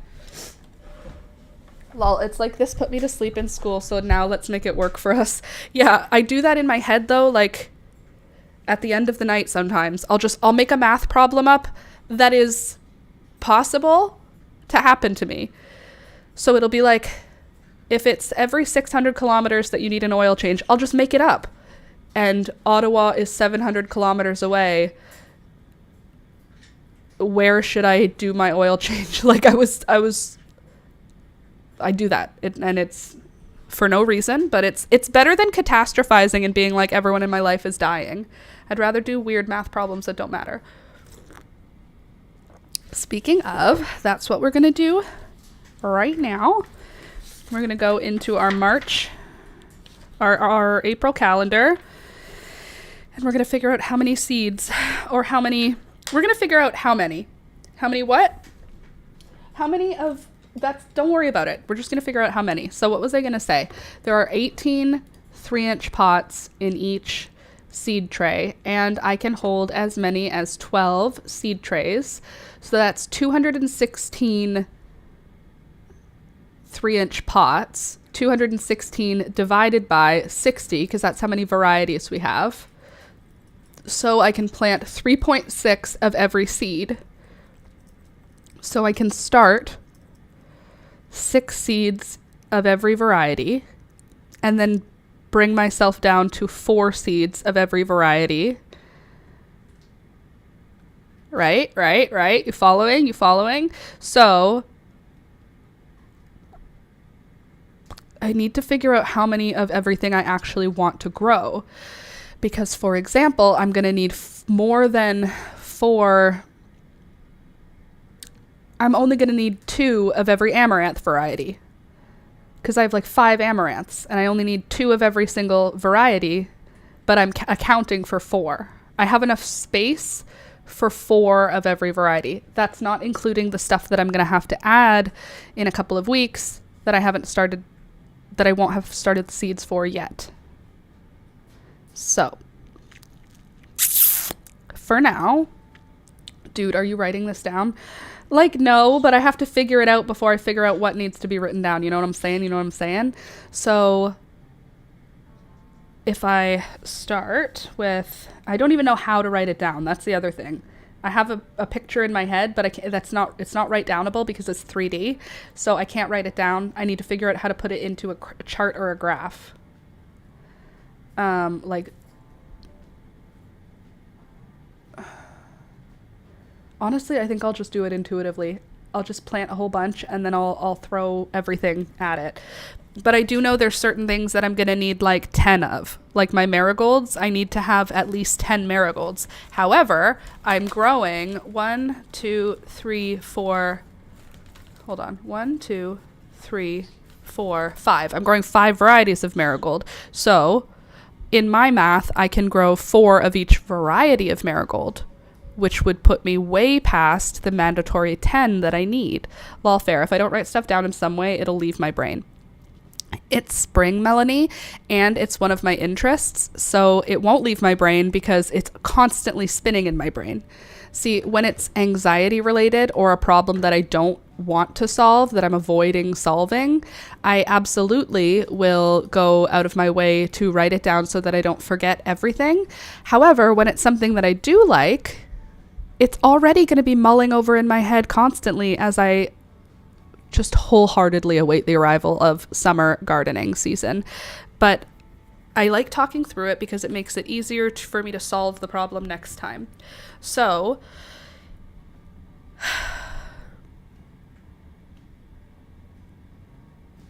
I want to, also, if you're someone with a large budget and you're looking for somewhere to spend money that you don't think about or worry about, I have updated my Amazon wish list, and now it includes a couple of garden beds. No pressure, but if you're in the mood, my Amazon wish list is linked below. If not, I will be building one, which is fine. I just don't think my dad has the wood. I talked to him. I don't think he has the wood, so I think that we're going to have to do, I might do buying a garden bed and just building. Anyway, right now, I also don't know how much of everything I need because I don't know if I'm going to need more than last year because I'm going to have more garden space. I have more sun this year. Amazing how your mind works. By the way, good morning, Lauren, everyone. I've been lurking for a while. Deborah, thank you for lurking for a while. Glad you're here. Don't forget to click the thumbs up button as you come in. Okay, so what my garden has in it. What will this be? Will this be a drawing? I think it'll be a drawing. I did plan on crocheting. I really want raised beds, but they take so much soil. Well, I have been growing my soil collection for years now, and every year I buy probably 20 bags of the cheapest soil when it's like $1, and that's like, it's not even topsoil. It's like, it's not garden soil. It's like something really crappy. I don't know what it's called. It's either topsoil or garden soil or uncomposted compost. It's like whatever at the grocery store they sell at the end of the season. It goes down to like $1, and that's when I buy it. And when I buy it, hold on, I just put it in my garden and then I compost it further. Like I consider it a sorry, I'm not thinking. I am thinking, so I can't talk at the same time. Just hold on a sec. Let me just do what I gotta do here, okay? Just hold on. It's happening. Okay, and then you go here. Then you can grow a bit. Move over. I don't know why my nose is running today either. Just one sec.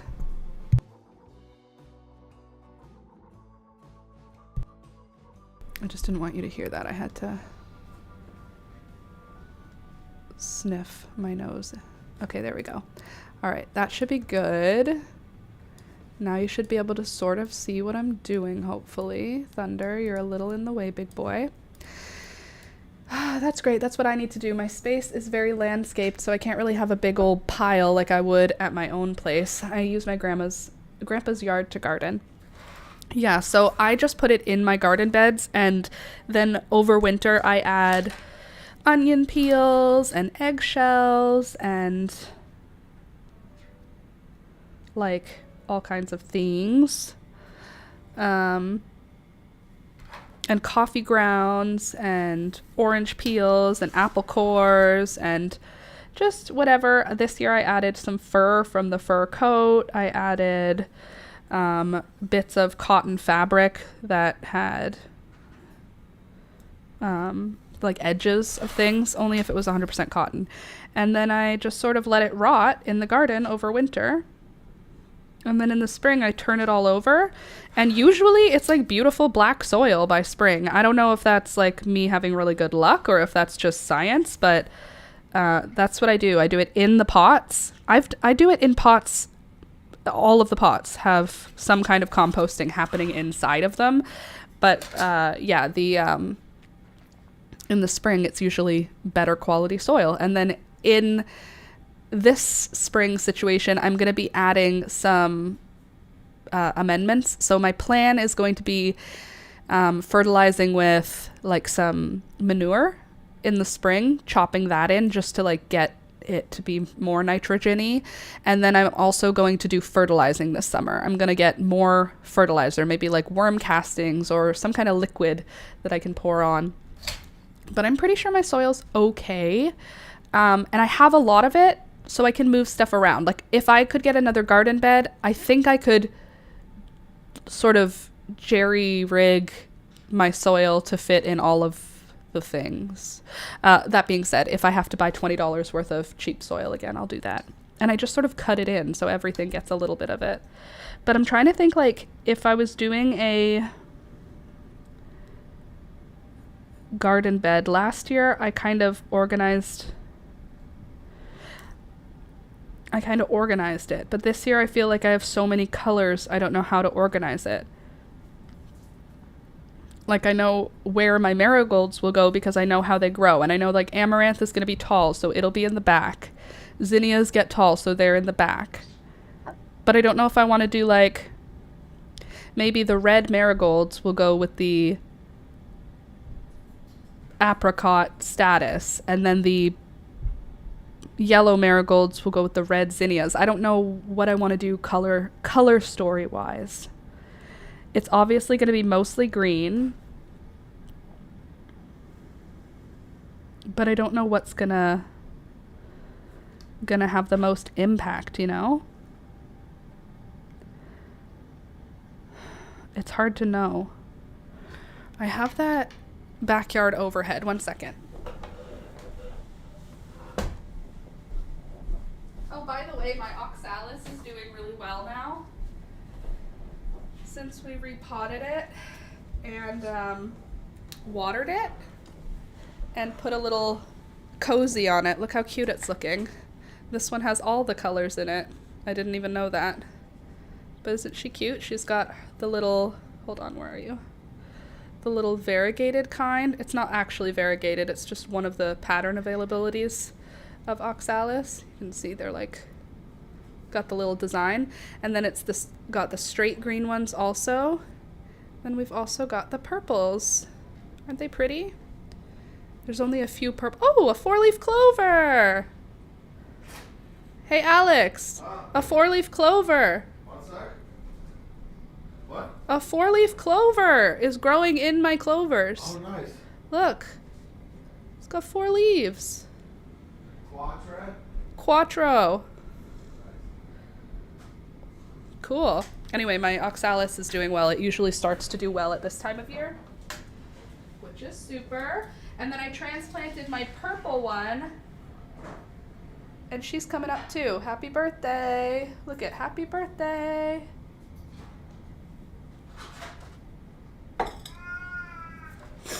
Buy a lotto ticket today. I don't buy lotto tickets. I don't have luck for that sort of thing. I have good luck naturally. Like when I'm looking for something in the forest, I'll find it. But I don't have good luck like capitalistically. Okay, so here's my garden. Here's my backyard. And my sunshine comes from over here and goes over here. So this is what the sun will do in the summer. So generally, this area is in about 50% shade because of these beams that we have. So the sun comes over, and I think it actually comes over here and kind of sets over here. So in the afternoon, the shade is like up to here because the sun is back here. So we have shadow. Like this is in shadow in the afternoon. This comes into shadow because the sun's behind it, like that. So my best spots for growing are this sort of little chunk here, and then my whole patio. That's my best zone. So right now I have a 5 feet by 5 feet bed right here, and then I have some large planters here. Bless, that wasn't a sneeze. A 4-leaf clover in time for St. Patty's, true. And then over here, this is going to be mostly in sun. So I think in this section, excuse you. Hey, Alex, can I borrow one of your dry erase markers?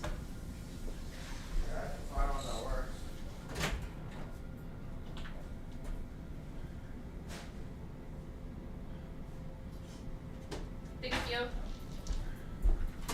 I'll return the bowl. Okay, so let's just...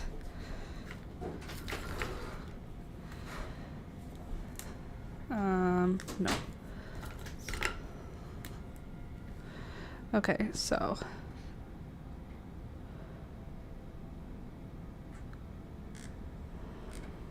oh, yeah, dry erase on top of my thing. That's so cool. Good idea. Please work, though. Cool. This is laminated, so it's okay. So I have a 5 by 5 here.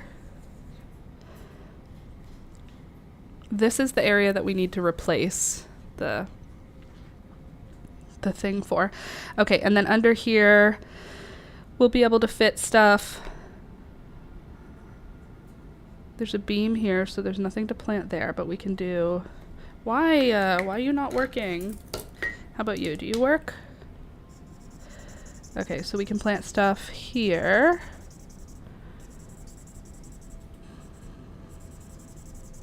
Ooh, that's fun. This is a good way to do it. Okay, so we need to leave room for Alex to work on stuff. That would be over here. And we also need to leave room to walk through. So we can't plant all of this. We'll have to leave some of it open, like that. Okay. And then we need to have some space here to walk. Not much, though. We need to be able to get back through this alley.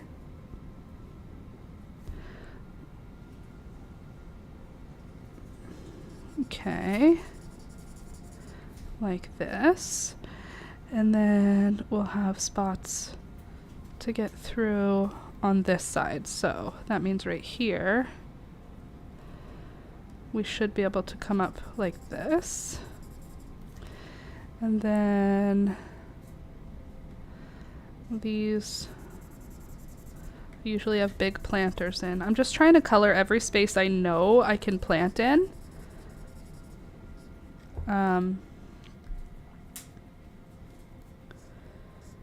So I can kind of see what space I have available. And then I can put a pot right here. Usually I have a pot here. Usually I have a pot here.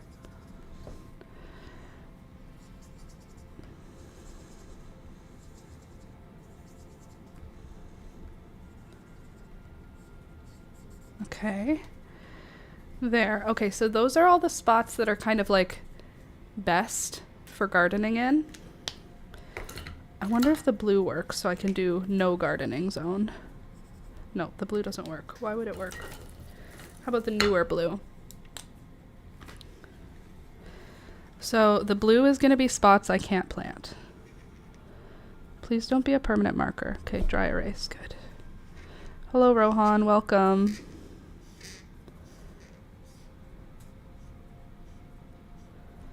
Because Alex needs to be able to access things.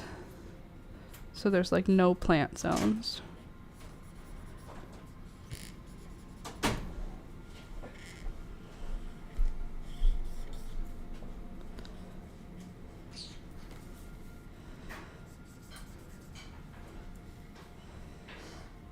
Actually, that's not a no plant zone. Hi again. What's that noise? Was that you? Alex? Yeah? Was that you making noise? I'm sorry? Were you just making noise? I mean, I was moving a spoon. Oh, I thought it was like a sound. Sorry. I was like, are you okay? No. Okay. There's a path. Until down here.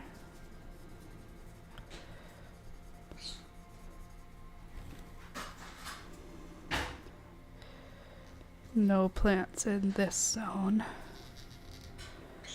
In somewhere in here, we're going to have a hammock. And I got an outdoor carpet for this year. Feels so weird because we don't have thunder. But because we don't have thunder, the backyard will remain clean.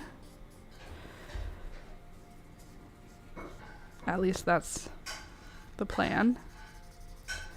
Okay, so these are all not growable areas. Either because they're too shadowy or because they have purpose.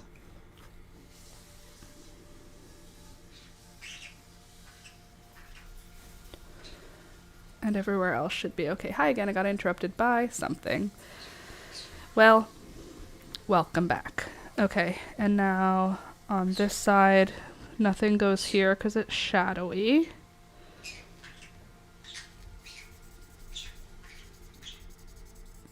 And nothing goes here because that's our AC. And nothing goes here because that's the alley. And so we can put something there. We can't put anything back here because it's the alley. Or it's not an alley, it's like the side of our house. Okay, so nothing can go there, and we can't have anything going here because I need to be able to walk this way. Okay, and we need to be able to walk all the way through. Is that a fungus gnat? There's a fungus gnat in my house right now. Need to walk all the way through.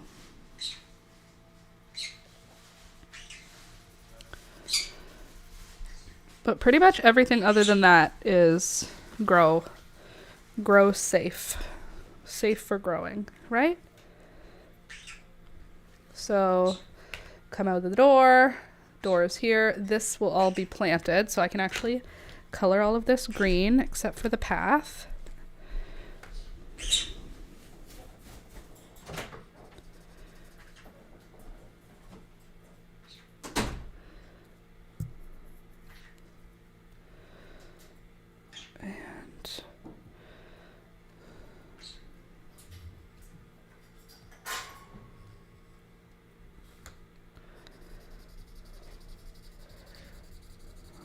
There. Please just calmly accept that this is how I'm planning my garden right now. Okay, so there. But that means we have all this room for planting, which is what I always do. Every year I fill up these sides of our patio with plants. Okay, and then the AC needs to not be blocked, but I can still plant right here. And I can plant more here. And usually I put some stuff around the plant pot that's there, including in the shade. Which means all this stuff can come up to here. And this will be shady plants, but I'll still put them there. All right. And now this area, I could put more plants or I could leave it open.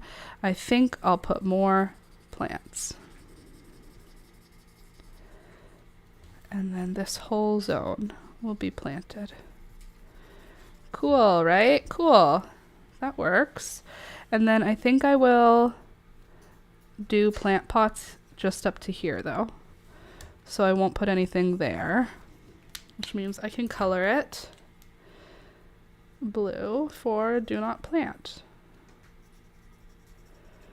Now I just need to figure out how much room that actually gives me to grow stuff.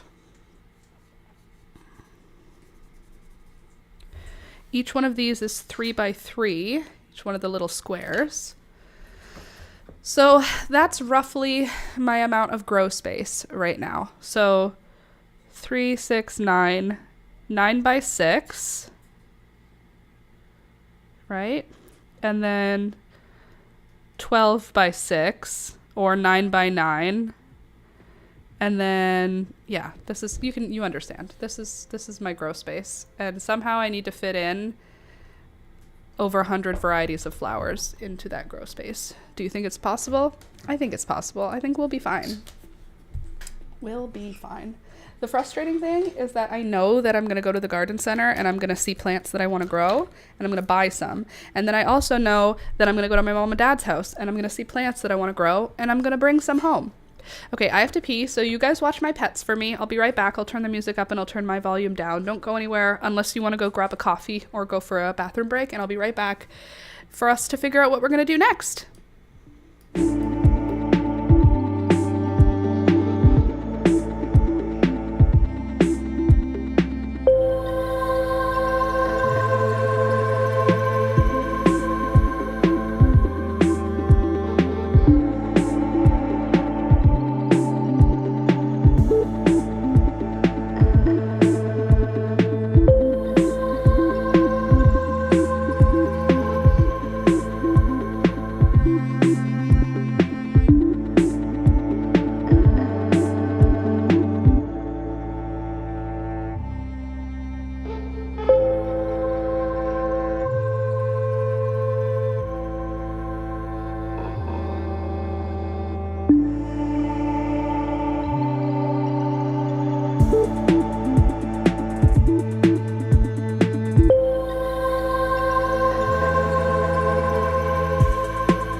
Okay, so I brought my knitting. I thought we could do some knitting now because we've figured out that we roughly need to plant Roughly we need to plant 6 seeds with the hope of getting 4 plants.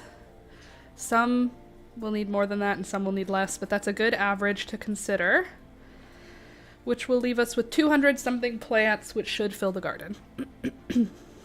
At least in this round of planting. I brought out my knitting baby blanket that I haven't worked on in a while. Thought we could work on it together. If you have anything to crochet or knit, feel free to get it out and we can work on our stuff at the same time. Like that. Maybe I can come forward more and be more on the desk. It's possible. I can't help but cross my legs. I need to stop doing that. But the only way for me to remember to stop doing that is to have a stool for my feet to go on so that I keep my little feet on a stool. You know how it is. We also need to figure out what I'm going to do next for a video, because if I feel hold on, what's happening here? If I feel motivated, I might even film again today. I left all my filming stuff out, but I don't know what I want to film. Another flower. Alex said I should do the trillium, which sounds fun. 1, 2, 3, 4, 5, 6. Right, I did 6. And then a million pearls. Maybe I should work on the next crochet project, not this blanket. It's a pretty blanket, but it is going to take me forever to finish. I thought I was going to finish this before Elizabeth comes. Speaking of Elizabeth coming, today is technically her due date. It could happen, March 12th. What do you think? I really do. All my weird way of sitting, crisscross applesauce in a chair, is starting to get hard on the hips. That's what my massage therapist said. She was like, your hips are so tight. Do you sit cross-legged? And I was like, yeah. She was like, you shouldn't. And I was like, why do they make us able to do that then if we're not supposed to? I switched my Valentine tree for shamrocks. I posted a pic in Discord. Oh, awesome. Let me finish this row and then I'll check it out. Give me motivation to get this row done.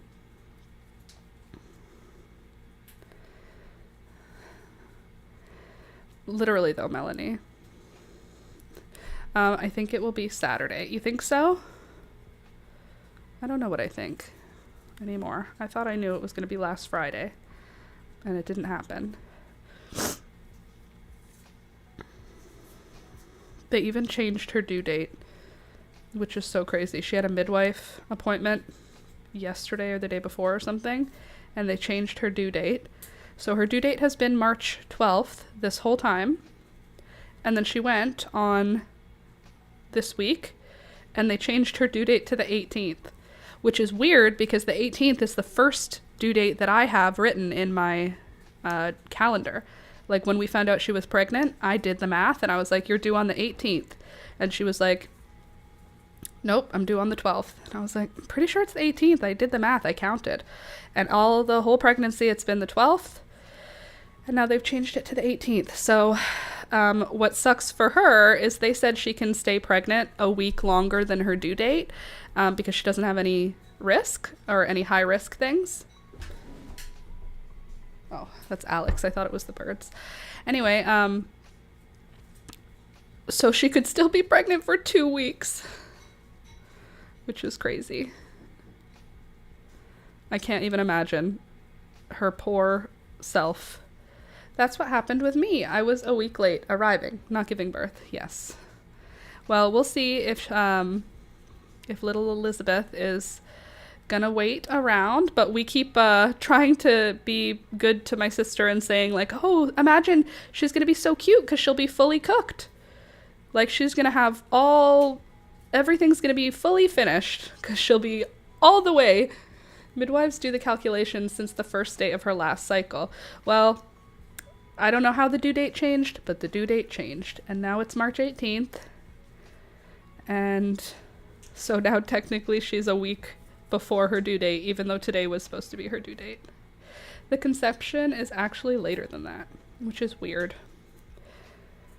So you're saying pregnancy begins before conception? Just saying. So hopefully it comes soon and Elizabeth can welcome herself into the world. I hope they don't have to induce her. I guess it can be a bit more painful since your body doesn't really have time to prepare. Well, that was last time, is she was induced last time, and it slowed everything down. So she was induced and had an epidural, and she was talking about how, like, it wasn't an ideal scenario. So this time the plan is for her body to go into labor, because then everything will just go as it's supposed to, hopefully. The 40 weeks. For the 40 weeks? Yes.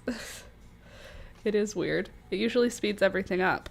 Yes, no, the induction sped things up, but from 0. So her body was like, didn't know it was supposed to give birth that day, and it just got turned on to give birth. Like, that's what the induction meds do. And then with an epidural, it was just like everything was, it was slower than it would have been if she had gone into labor naturally, but it was faster than it would have been if she hadn't been put on anything at all, because she wouldn't have gone into labor that day. Do you know what I mean? So this time she's going to go into labor, which means the labor will probably be shorter because she's actually going to go into labor before she goes to the hospital. I'm excited to have a baby, but I'm also terrified. I am excited to see a baby be born, but I'm also terrified. I also hope Elizabeth decides soon to come see the world. Yes, me too. I'm ready for her. My sister is so ready to be done being pregnant, which I totally understand. She's been pregnant for far too long. But Elizabeth will come when she's fully cooked, when she's ready to see the light. Maybe she wants a good date, you know? February 13th, or March 13th, March 14th, March 15th, 031525 could be a good date. If you're here, you got this, Jules.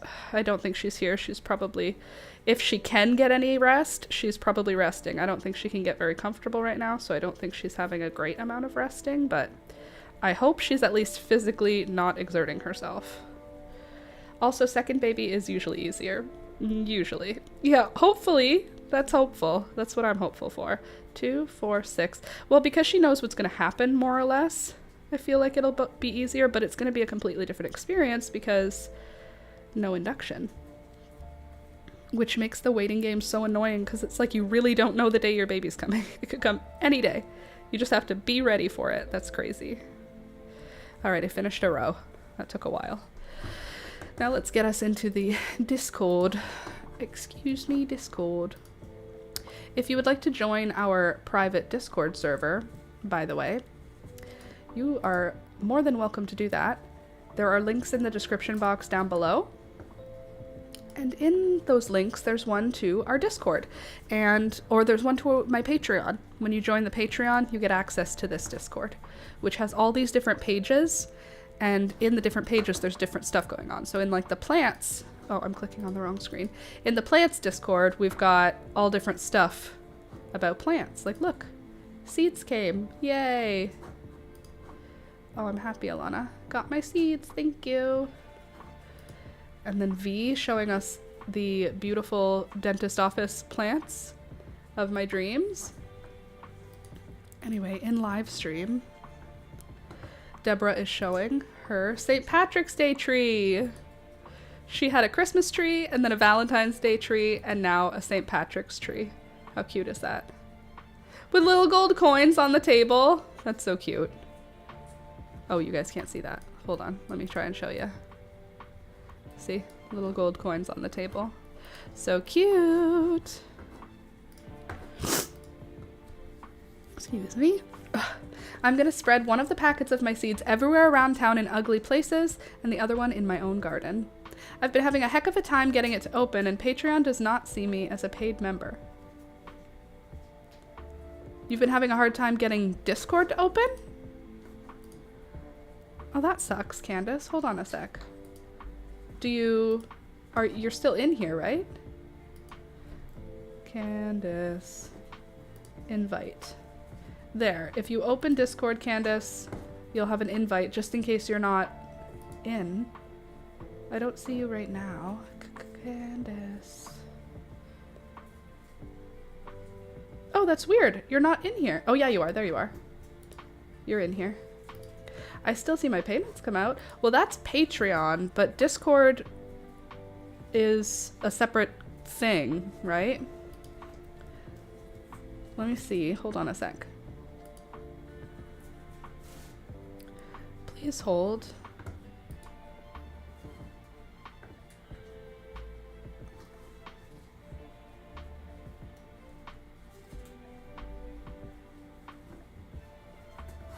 Okay.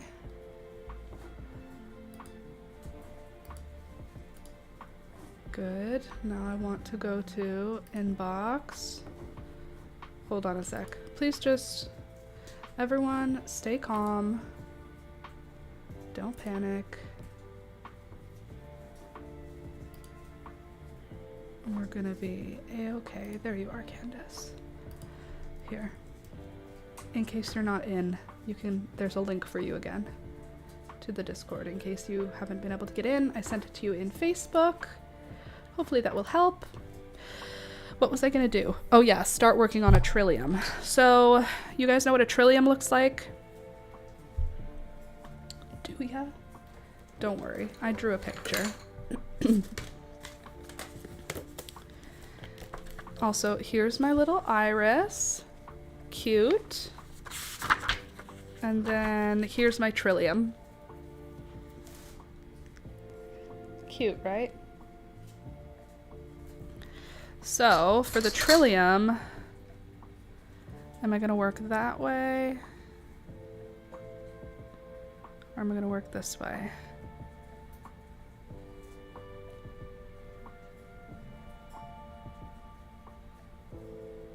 What am I gonna do? I think I'm gonna work that way. Sorry, I have to think in my head what it looks like first before I decide how it's gonna happen.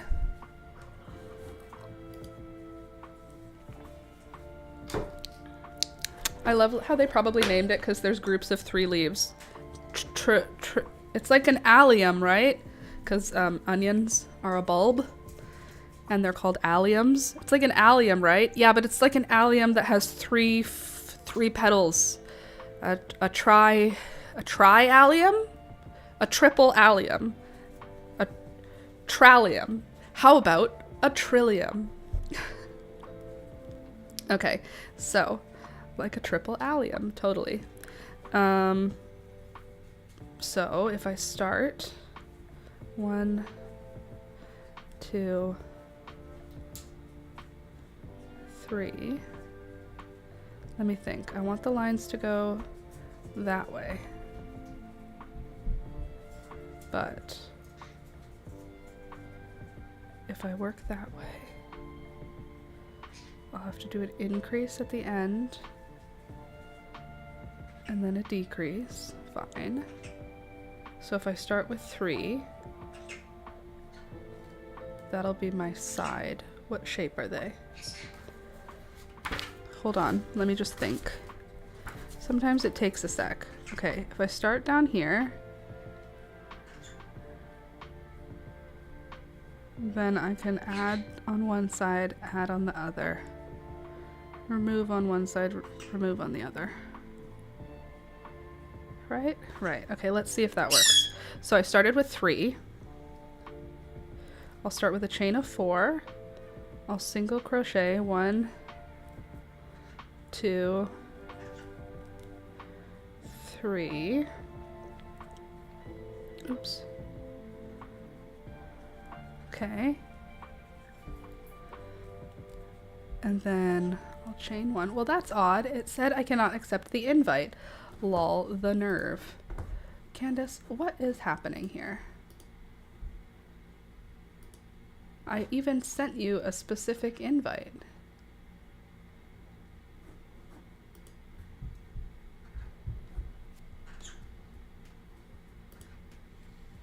I sent you an invite. Okay, so 3, chain 1 and turn. Then we're gonna put 2, 1, and 2. Sorry, I have to ignore those birds or they're just going to keep doing it. They like when I give them attitude. Is it because you're already in the group? Can you just not log on? Don't worry about it. You do the live stuff. Okay. Then 2 in the, oops. Oh, I hate this yarn. 2 in the last stitch. 1 and 2. Chain 1. 1 and 2. And then just 1 on this side. 1, 2, 3, and 4. And then 2 in this one. 1, 2. Okay. I'm just trying to figure out how to make the shape I'm looking for. So I'm increasing on one side every single row and on the other side every other row. That's what's happening here. 1 and 2. I'm going to reboot the PC, see if that helps. It's the girl way. Unplug it and plug it back in. What do you mean that didn't help? That always fixes everything. 1 and 2 in the first stitch, single crochet across. 1. I think this is going to do what I want. I'm just trying to create lines on the actual surface of the petal. We might go back and do the petal a different way though.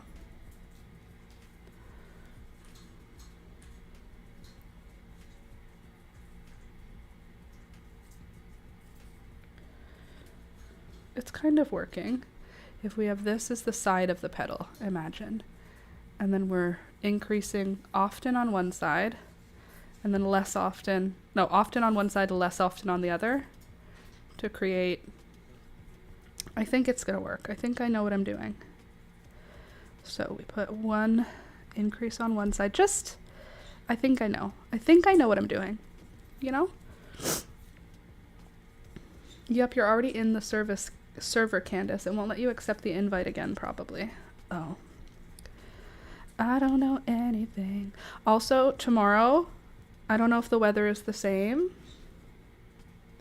Who is she with 1 red fingernail? I like it a lot. Yeah, you like it? Do you want to know why I have only 1 red fingernail? See if you can guess why. Is it because I'm actually so fashionable and I got a manicure with 1 red nail to be edgy? No. It's because I ran out of false nails in the brown set and I had some left over in the red set that fit my middle nails. So these are 2 separate sets of nails that have been combined to create 1 working set. So you can flip people off with the red one, of course. Yeah. It's for science reasons I had to do it. Worst case, if it doesn't work, we'll kick you off and re-invite you. Oh, that's a smart plan. And yes, it's definitely so that I can flip people off. I'm very accustomed to doing that. Can't you tell? I thought it was the case. It happens, I like it. Well, good. I'm glad you like it. I don't care about it, but my nails are so fudged up right now. Like they are in very aggressive disrepair. And normally that is not something that bothers me, but I've been doing close-up videos on my hands. And when there's close-up videos on your hands, it's like, yikes, bro. Laura definitely does that on a daily basis, right? Yeah. I'm definitely giving people the middle finger. You know, the last person I gave the middle finger to was my sister's dog. My sister's dog, Indy, he barked when the baby was sleeping. And it's like what we do when the dog is loud when you're supposed to be quiet is you just give them the middle finger because you can't yell at them because then they'll bark. So the last person I gave the middle finger to was the dog. Same. I want to put new fake nails on, but they literally peel. If I put more, they fall apart. Yeah, my nails are also they're in bad shape right now, and I don't want to paint them with nail polish because I know I'll rip the nail polish off, so I just glue nails to them and hope it'll be fine. Okay. That's looking pretty good. This is like the side. Then we'll do, I think we'll do 2 here. 1 and 2. And then we'll chain 1 and turn. And I think from here we'll do 2 and then we'll be done doing 2 after that. Like now we'll start decreasing after this, I think. Nail polish and I don't get along. Same. I recently got one of those gel lights, and that's fun. I need to get better at it, though. I had one of those, and I completely destroyed my nails, being like, I'll wear the gel polish, and I won't pick it off. Do you know that if you put the gel polish on, you for sure can still pick it off? You can for sure pick it off. You can go to bed right after, not worry about marking them or making them not shiny. That's one thing that's nice, is you can do them and then they look perfect and they're hard right away. Because with nail polish and me, there's always going to be fingerprints in it and whatnot. But for me, it's just too much. I rip them off no matter what. Okay, so there's the first bit. Then I'm going to chain 1, chain 2. I'll single crochet in the second chain from the hook. And that's going to create my little edge of my petal. And then I'll single crochet down the row. And now we're going to do no increase, I think, or we might even do a decrease at the end of this row. Oh, yup. And it takes the top layer of your nail with it. That's what I've been doing since I know I'll pick at it only if I want it for a short event. I won't file my natural nails, so it has a barrier. That's smart to not file your natural nails, but every time I do put nails on, I say to myself, I'm going to prepare them perfectly and it's going to work out so well. Everything's going to work out fine. And then guess what? It simply does not, because I am going to pick it off. This time, I'm not going to pick it off. Ada wants it for herself. I finished the baby blanket for my friend's baby, and I have a problem. That is a problem. Because Ada deserves it. What is happening over there, Beelzebub? I hear animals moving. What is this? Great. Okay, single crochet 2 together. Then we're going to chain 1. And then for the first 2 stitches, right? Then we're going to single crochet 2 together again. Yeah. Then we'll single crochet down. No problem, Bob. We always have good intentions. Yeah. My intentions are always good. They just never really work out for me when it comes to my nails. I found the best option is cheap press-ons. If I go get a manicure and somebody puts on acrylics on me, they're gonna last the same amount of time as if I super glue nails to my nails. It's just not worth it for me. Okay, then we single crochet down, but we don't go into the last one. We chain 1 and turn, then we single crochet 2 together. Beautiful. Louisa, I'd tell her something like, isn't it beautiful? I know it's hard to give it away, but the best presents are the ones we love to get ourselves. Yeah, I don't know if a 2-year-old's gonna get that. You can say something less no, as you could say,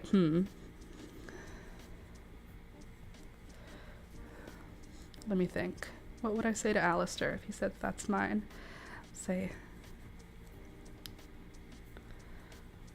this one is for so-and-so.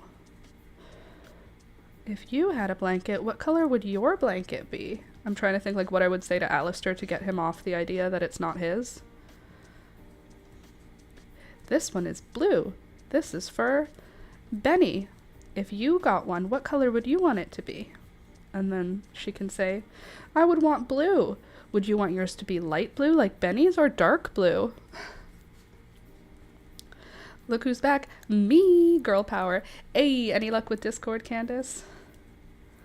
Okay, and then we did 2 together on the last, right? 2 together on the last or 2 together on the first? On the first. Okay, so then we do 1 in the last, right? Chain 1 and turn. Single crochet 2 together for the first.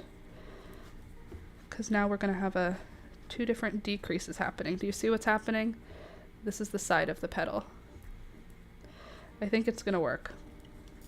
See, you say it's the girl way to restart it, aka exactly what tech people do when they first come to a problem. You basically just skip to the solution. Yeah, Candace, you're just girl power. That's all. Ada has her own, and she loves it.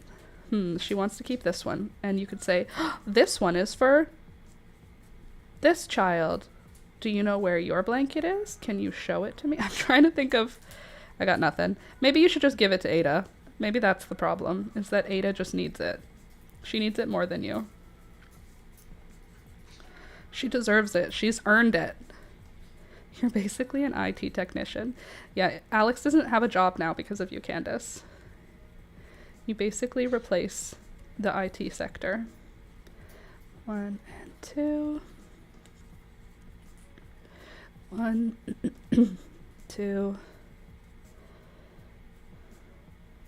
3, and then 4 and 5.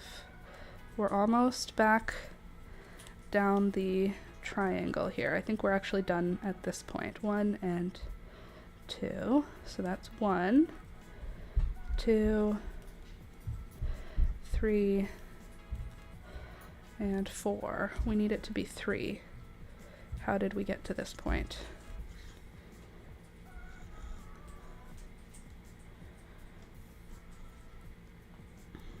And then we'll have 1, 2, and 3. Read up. I will make a plan. Very good. Not a doctor. Let's see. I deal with her feelings once I finish the one for... I will deal with her feelings once I finish with the one for the other twin. Very cool. That makes sense. Her feelings are valid. Louisa, our Ada, our angel. Okay, so there is my trillium petal. At least the first part of it. These are going to be the sides of the petal. Right? And then this will be the stem side, and that'll be the tip. Now let's just look at it again for vibes. Okay. So if that's the bottom, and it comes out wide and then it tips up. Okay. So now what I'm going to do is I'm going to attach my yarn down at the bottom, right? And I'm going to crochet around the petal. Bada bing, bada boom. No problem. There. Nope, that's not the bottom. That's the side. This is the bottom. And I'll attach not where that chain one is. For now, she is allowed to play with the 2 of them. Good. She deserves it all. Okay, so this one, I'm gonna do single crochets 1 time in each stitch around.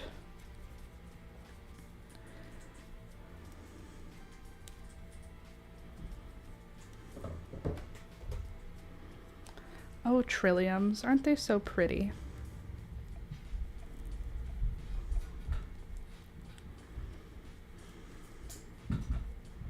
Let's just hope that we can make this look right. Okay, so this part is a corner, but we're no longer acknowledging it as a corner. So we're just gonna do 1 in each stitch around here, I think. Right, right.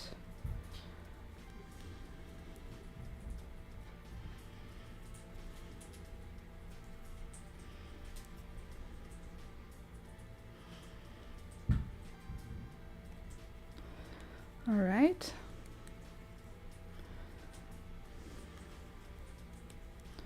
So that's the side of our trillium, which doesn't need to be pointy. Actually needs to be round. And the next part is where we're going to have a pointy piece.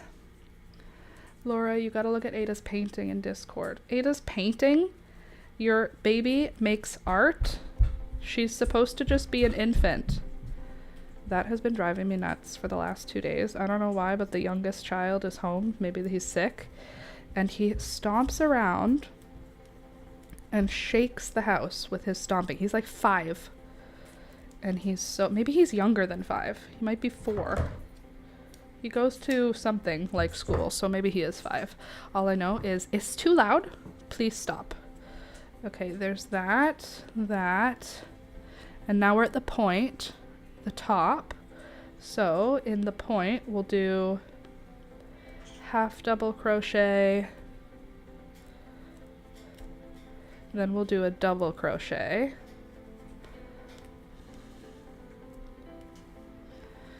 And then we'll do a picot, 1 and 2, slip stitch into the top of the double crochet, and then 1 more half double in that same, all in the same space. So we have a little point at the top of our trillium.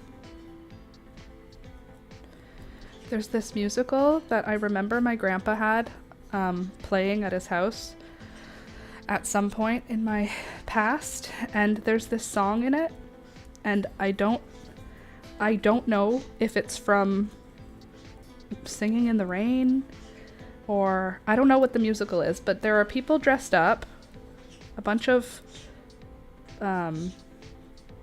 white ladies are dressed up in like tiger lily Indian costumes, you know, like with 1 feather on the front of a headband. Things where now when you watch it, you're like, oh, you really shouldn't do that, but whatever, it's an old musical. So this musical, and I don't know any part of the song except for they are snapping their fingers going petroleum, yum, yum, yum, yum, yum, yum. And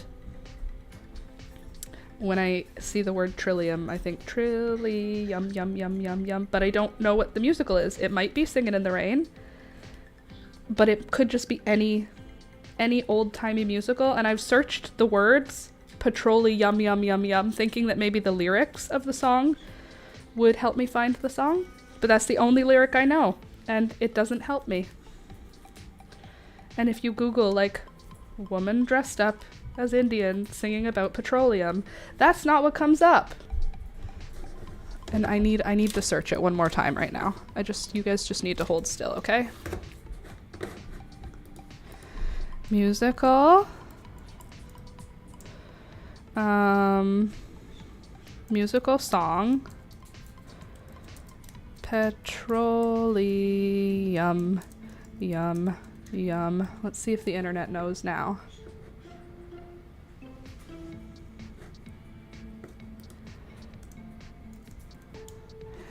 That is gonna be my new fracking protest song. Petroleum, yum, yum, yum, yum. Bob's Burgers? No, that's not it. Musical song. Petroleum. Petroleum, yum, yum. How about just petroleum, yum, yum?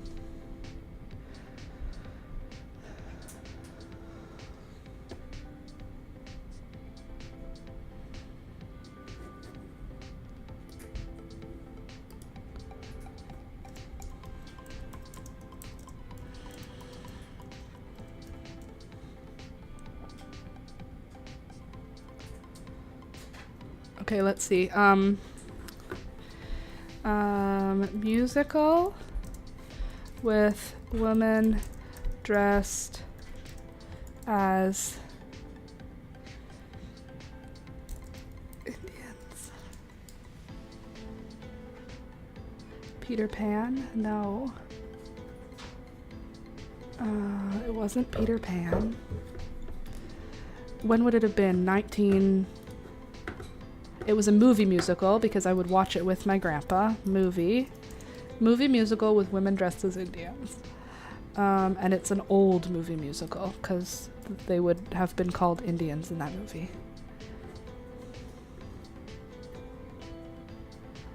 Judy Garland musical. Okay, let's see the Judy Garland musical. Am I an Indian? So cringe. It's gonna be my new fracking protest song. Love that for you. I'm gonna just Google things to figure it out.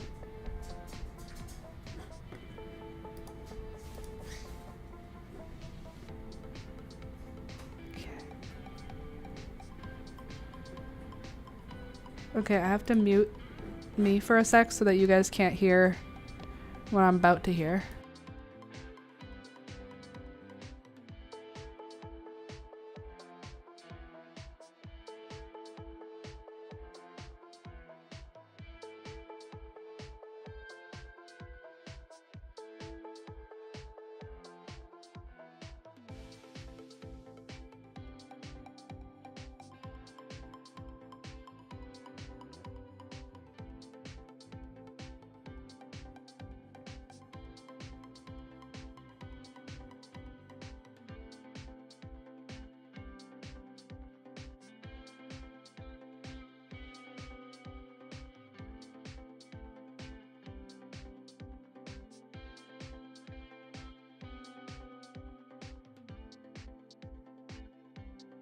How about old movie musical with song about petroleum?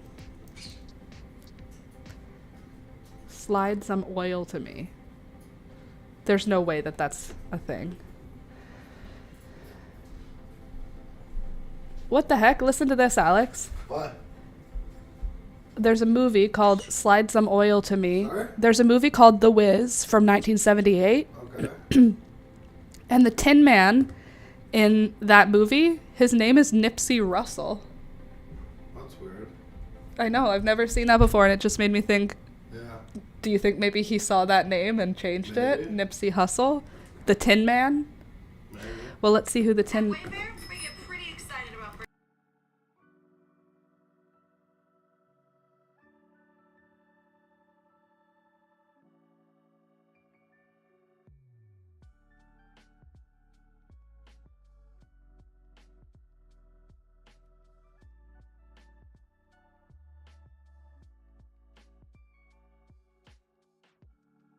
Interesting. Weird. Nipsey Russell. Like Nipsey Hussle. Nipsey Russell was funny. Well, Nipsey Hussle was a rapster that Alex really liked, that it hit him real hard when he died. Yeah. Like Alex, that was like when the Joker,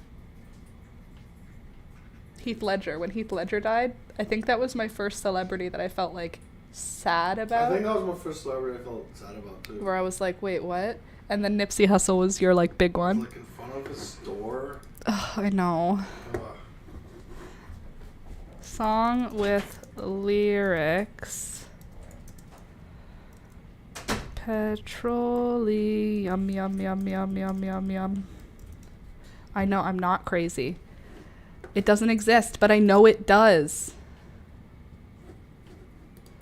Okay. I'm not giving up, in case you thought I was giving up. Midnight Oil, no. Old movie musical, maybe about...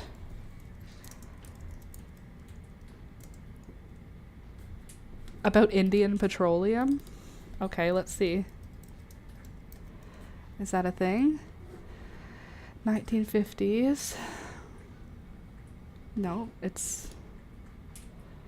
1950s musical about... It's not 1950s. It could be.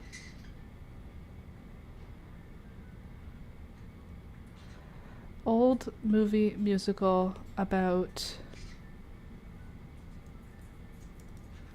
I think that it was like...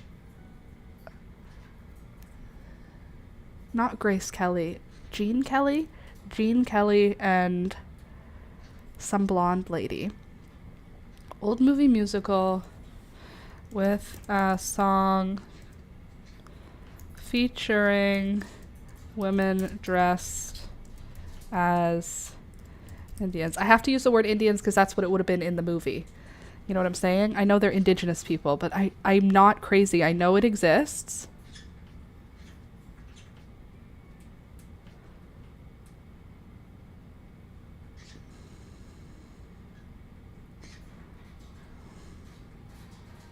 I'll find it someday. It's not going to be... It wouldn't be Peter Pan, right? It couldn't be Peter Pan. Right? Peter Pan musical song with word petroleum. There has to be lyrics for these songs somewhere. Don't you think? Song with lyric petroleum. How many songs could have the word petroleum? You know? Musical song with the lyric petroleum. How many lyrics containing the term petroleum? There can't be that many, you know? Could there? Mo Money. Okay. North Sea Oil. None of these are protest songs? No. How can I find a song I don't know the words to? Using Shazam or SoundHound? No. How do you find a song you know nothing about? Record the song. Can't. Hum the song's melody. Don't know it. Play the song on Musipedia's virtual keyboard. Type any lyrics you remember into Google. I remember one lyric. The word petroleum. Melanie, even the teacher stopped to send me the picture before I went to pick her up. Normally the thing she makes at daycare, we take them home at the end of the weeks. But this one she wanted to make sure I see it. Oh, that's cute. I bought frames to showcase her art. Okay, let's look at... Aw. Ooh, Ada the artist. Look at that. Why did they have to write her name at the top? That's annoying.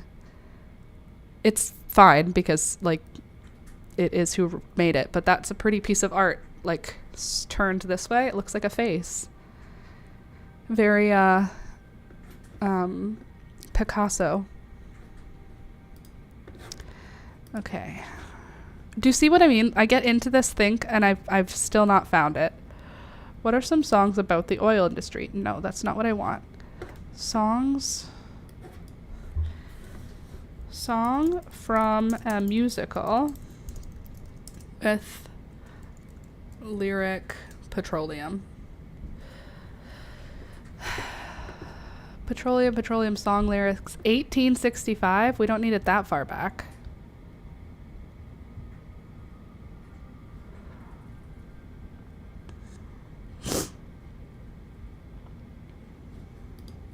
And it's not that easy for an adult to reach there. It looks like something an adult would make doing an abstract face. Yeah, totally.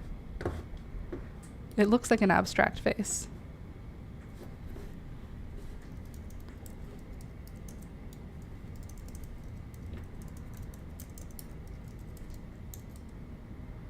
You know, there's gotta be...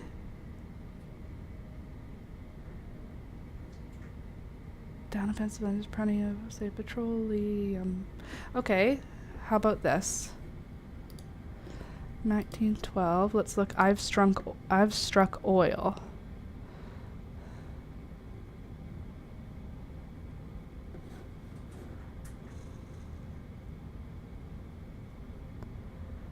Frank Wilder. Don't know you. I hope you know I'm searching too. Good, because it needs both of us. Okay, a 1912 Broadway musical, The Oil King. Let's see if my grandpa would have been... 1912 seems early. I feel like it was 1912 musical, The Oil King. Well, great. The Oil King. Midnight Oil. No. These are not it. Playing a 1912. No. Okay, so it's not on Google in videos. The world of music.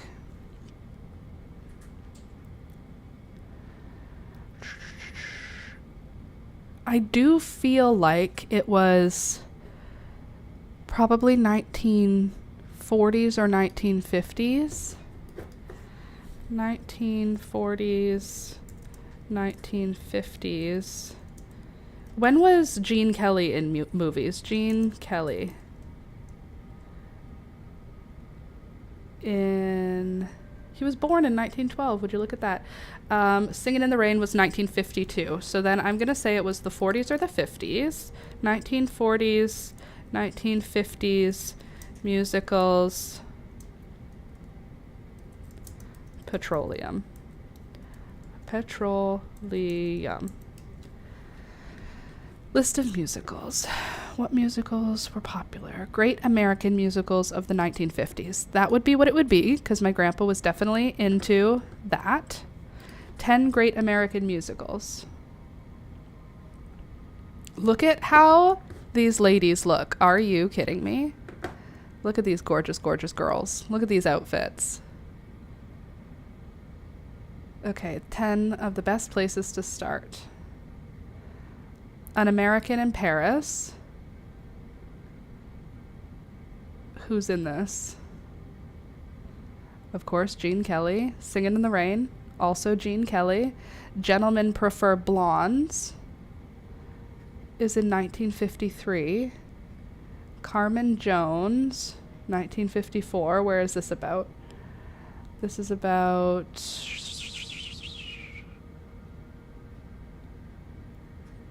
A Star is Born. I don't think it would be that.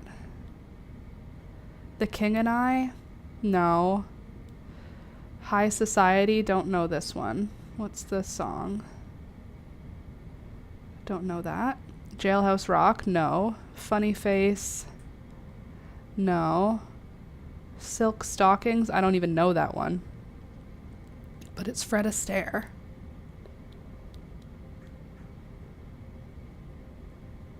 So pretty.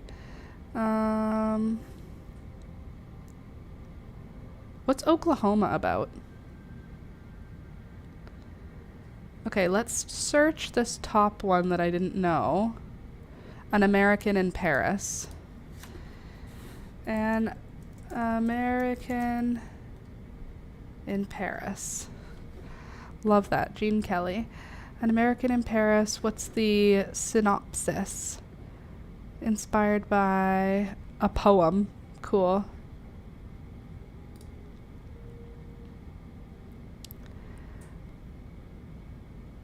An American in Paris. Let's see. I'm glad that you find this entertaining. 3 friends struggle to find work in Paris. Things become more complicated when 2 of them fall in love with the same woman. So, it's Singing in the Rain? Sorry. Kind of it is, though. There's a new sort of thrill to be felt.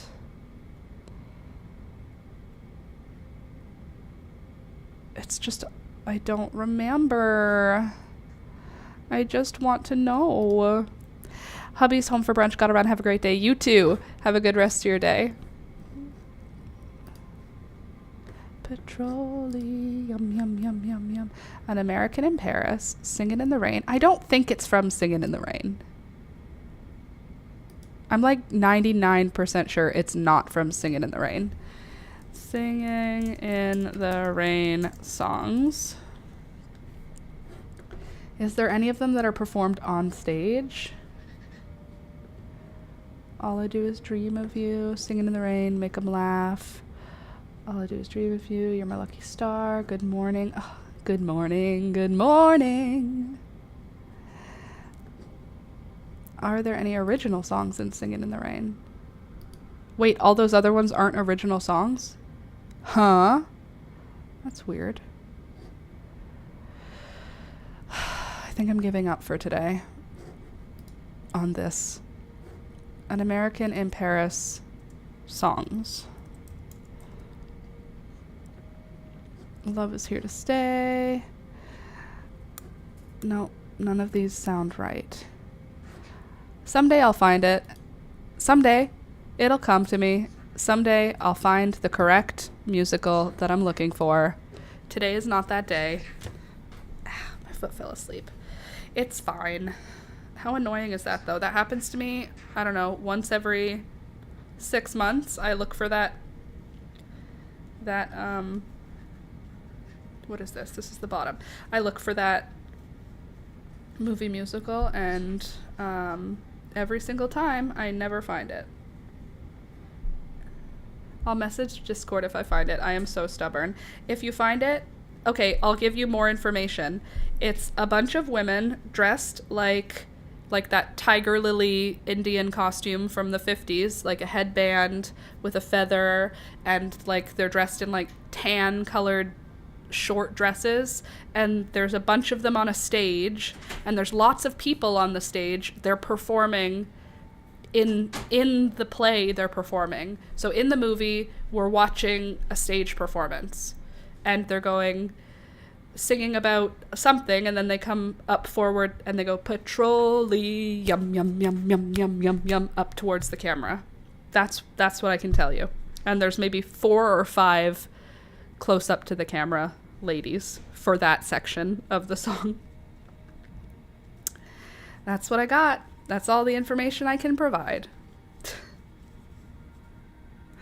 Okay, sounds good. I'll do my best. If you don't find it, just know that I've searched for it many times over the past years and have never found it. So I am not expecting you to be able to find it. How can it be so obscure, though? It's not like my grandpa watched obscure movies. It should be a lyric in a musical song. And are all musicals not listed, all of their songs? I'm not imagining that it existed. I know it existed. And it would have been on TV, because my grandpa didn't watch like movies. He watched like satellite TV. So it would have been on his satellite TV on its own, which means it must have been popular. It couldn't have been an obscure musical. Here's my Trillium pedal, my first one. It looks pretty okay. I'm trying to decide if I should go around it one more time. Maybe one more time. See, but I'm expecting myself to be able to find it somehow. Yeah, that's what I think every time. Every time I'm like, you know what? I'll come up with a new search term, and this time the search term will yield results. I know it. And then every time, guess what, Melanie? It doesn't yield results. No results have been yielded through my very diligent search for this song and musical. But it's gotta be popular enough of a musical to have been on TV, and popular enough of a musical that my grandpa would have been happy to be watching it, and that I was with him watching it. Which means it was popular enough that he would want me to watch it, because I was just a kid, so he could easily have just been like, go away. Are trilliums flat, or do they curve? The pedal of a trillium. Trillium, yum, yum, yum. All because I'm making a trillium. Shut up. Do you curve? Yeah, you do curve, and you even kind of ruffle on the edge. Love that for you, girlfriend. Okay, so how big are we going to make this trillium? Probably only this big. So really, on this next round, I should be putting 2 stitches in each stitch to create that little rooflin. Or do I do 2 stitches?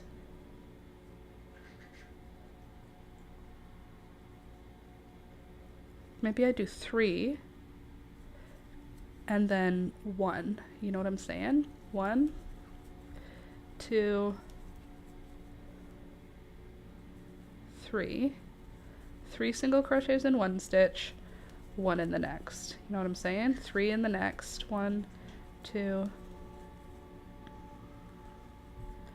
3. Yeah. 1, 2, 3 and 1. 1 in the next. 3 and 1. 1, 2. Oops. Oh my god, I might have found it. No, I disagree. You didn't. I know you didn't. You didn't find it. There's no way, Melanie. I don't believe you. Original Peter Pan play. No. Hold on. It's not the Wagga Wagga Wigwam song, which is so inappropriate. I know that one with, like, the white blonde girl with bangs named Tiger Lily. Not that one. Not the one where they're doing this. I don't think, maybe that's the one I found.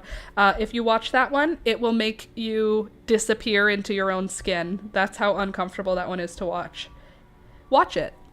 Lol, all of these were so bad. That one, though, makes me want to disappear into my own skin. The song is called Wagga Wagga Wigwam, first of all. Second of all, enough said. 1, 2, 3. Also, all of the quote-unquote Indians are just white people in brown face. Except for Tiger Lily, who is just a white lady with blonde hair who's talking. It's so bad. It's so bad. Ugh, it's so bad it'll make you cringe. It's a Peter Pan play. But this was not that. This was like glamorous ladies, all dressed up like as if they were... What are those girls who do the can-can? Like they were... It was like that kind of a show. Like the can-can girls. Except for it was like... It wasn't exactly like that, but it was like older women, not old, but older than that. And it was all women, I think, on stage. Like the Rockettes? Okay. Yeah, like the Rockettes, thank you. The can-can girls. You know what I mean. 1, 2, 3. So what I'm doing on this last round on my Trillium is I'm doing 3 stitches in one stitch and then 1 stitch in the next one. And my thought is that that's going to create like just a little bit of a ruffled edge, which is what a Trillium has on it. 1, 2, 3, 1. Apparently the actress that played Tiger Lily can't even watch it anymore. She's so embarrassed. Yeah, because it's so embarrassing. Can I just show you? I'll show you what that looks like, just a screenshot of it. Peter Pan play Tiger Lily. It's so bad that it makes me want to cringe. Wagga wig wom. Oh my god, so embarrassing. Ugga Wug, sorry, the song is called Ugga Wug. Ugg. Oh god. It's so embarrassing to look at. Okay.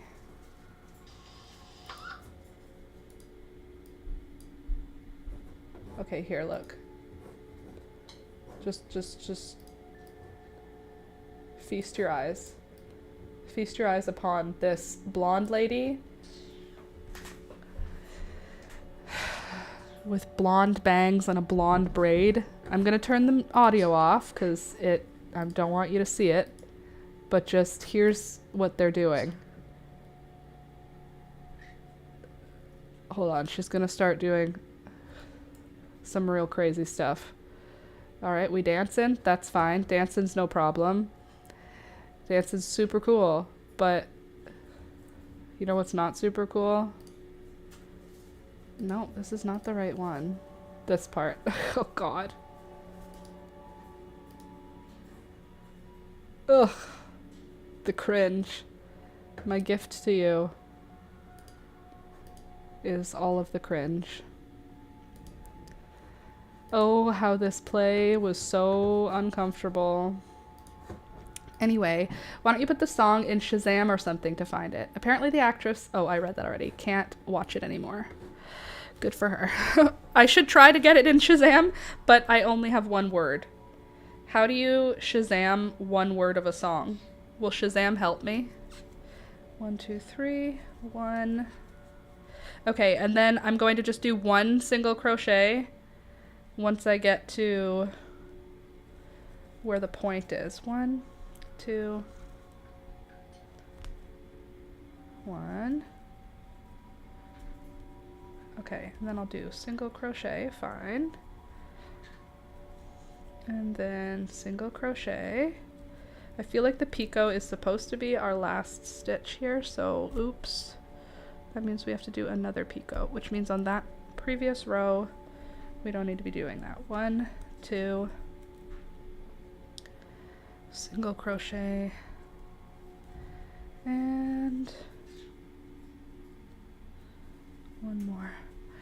Or if there's a YouTuber in the Find Songs for People situation as you. Oh, that's not a bad idea, actually. Then we'll put 1 here. Mumble it. I'll just mumble it, and then they can help me out. 1, 2, 3. They can try and find it for me. 1, 1, 2, 3.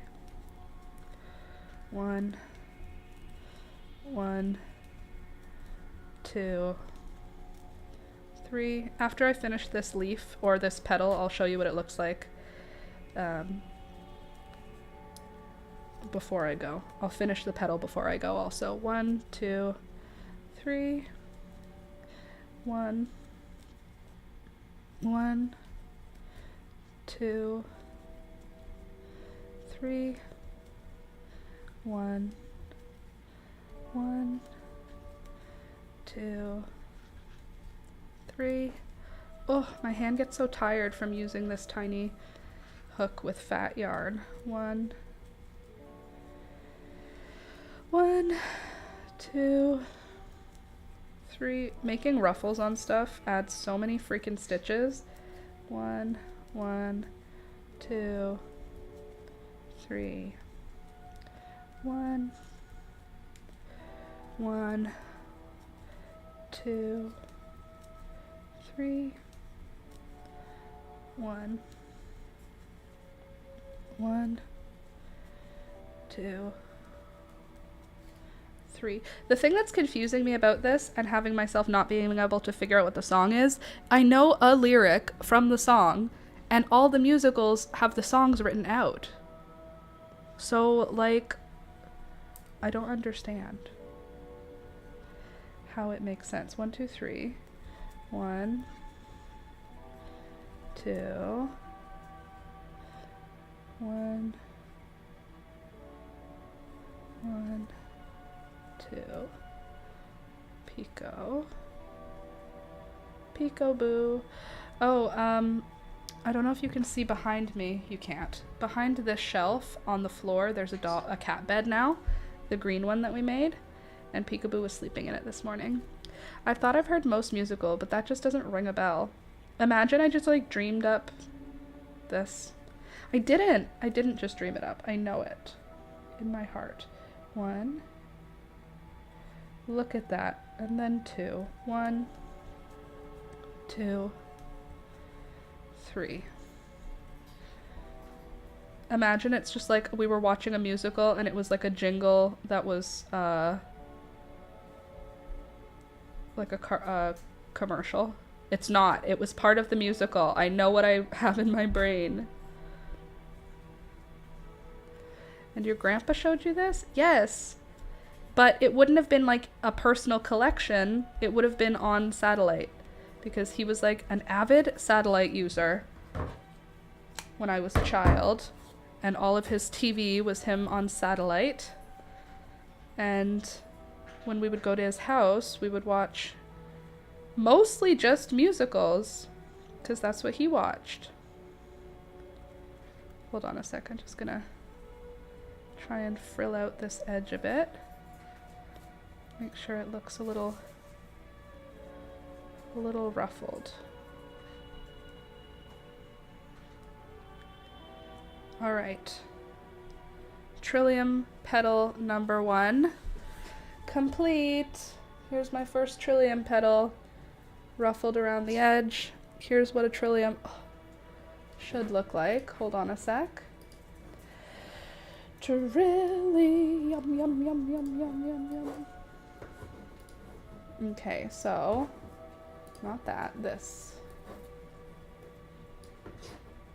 Discord, we want you to look at Trillium. Okay, so here's what a trillium flower looks like.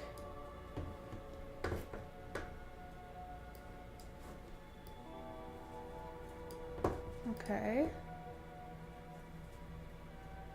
Trying to find like a real good close-up here of a more roofly one. I want a ruffly one. I don't want one of these skinny ones. I guess that first one's good.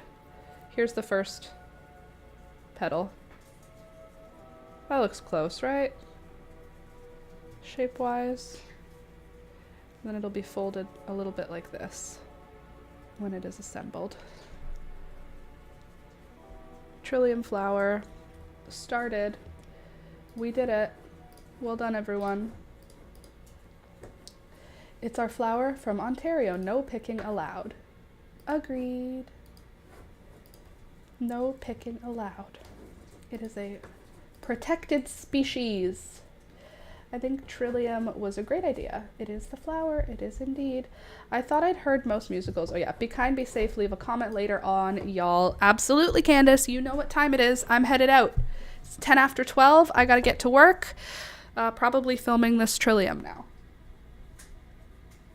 I think that's what I'll be doing today, is getting this done. And then I can have 3 videos backed up, and that way tomorrow I can edit and hopefully go to the beach if it rains. It's supposed to rain tomorrow, which means we'll have had 3 or 4 warm days before rain, which is perfect beach weather. Okay, thank you so much for hanging out. I hope you had a good time. I'll see you all on Friday. If I'm not here, it's because I'm in the hospital. Not in a bad way. I'm in the hospital because my sister's gonna have a baby. We're waiting for this baby. So click the thumbs up button. If I'm here, I'll be here 9 a.m. till 12 p.m. Monday, Wednesday, Friday. If you are interested in hanging out on the streams, that's when we do it. Monday, Wednesday, Friday. And on Tuesdays, I have new tutorials come out. This week's tutorial was for a crocheted daffodil. So if you want to learn how to make a crochet daffodil, check my videos. Also, yesterday I filmed a crochet iris. Maybe if it's from farther away, it'll look more iris-like. Like, that looks kind of iris-y, doesn't it? Crocheted iris. And then the day before that, I did the crocheted tulip. Very pretty. And now we're going to do a crocheted trillium. We just have a whole flower system going. All right. Click the thumbs up button, and I'll see you on Friday. Thank you, everybody. And thank you to everyone who's supporting the channel this month. You guys are awesome. Okay, love you. Bye.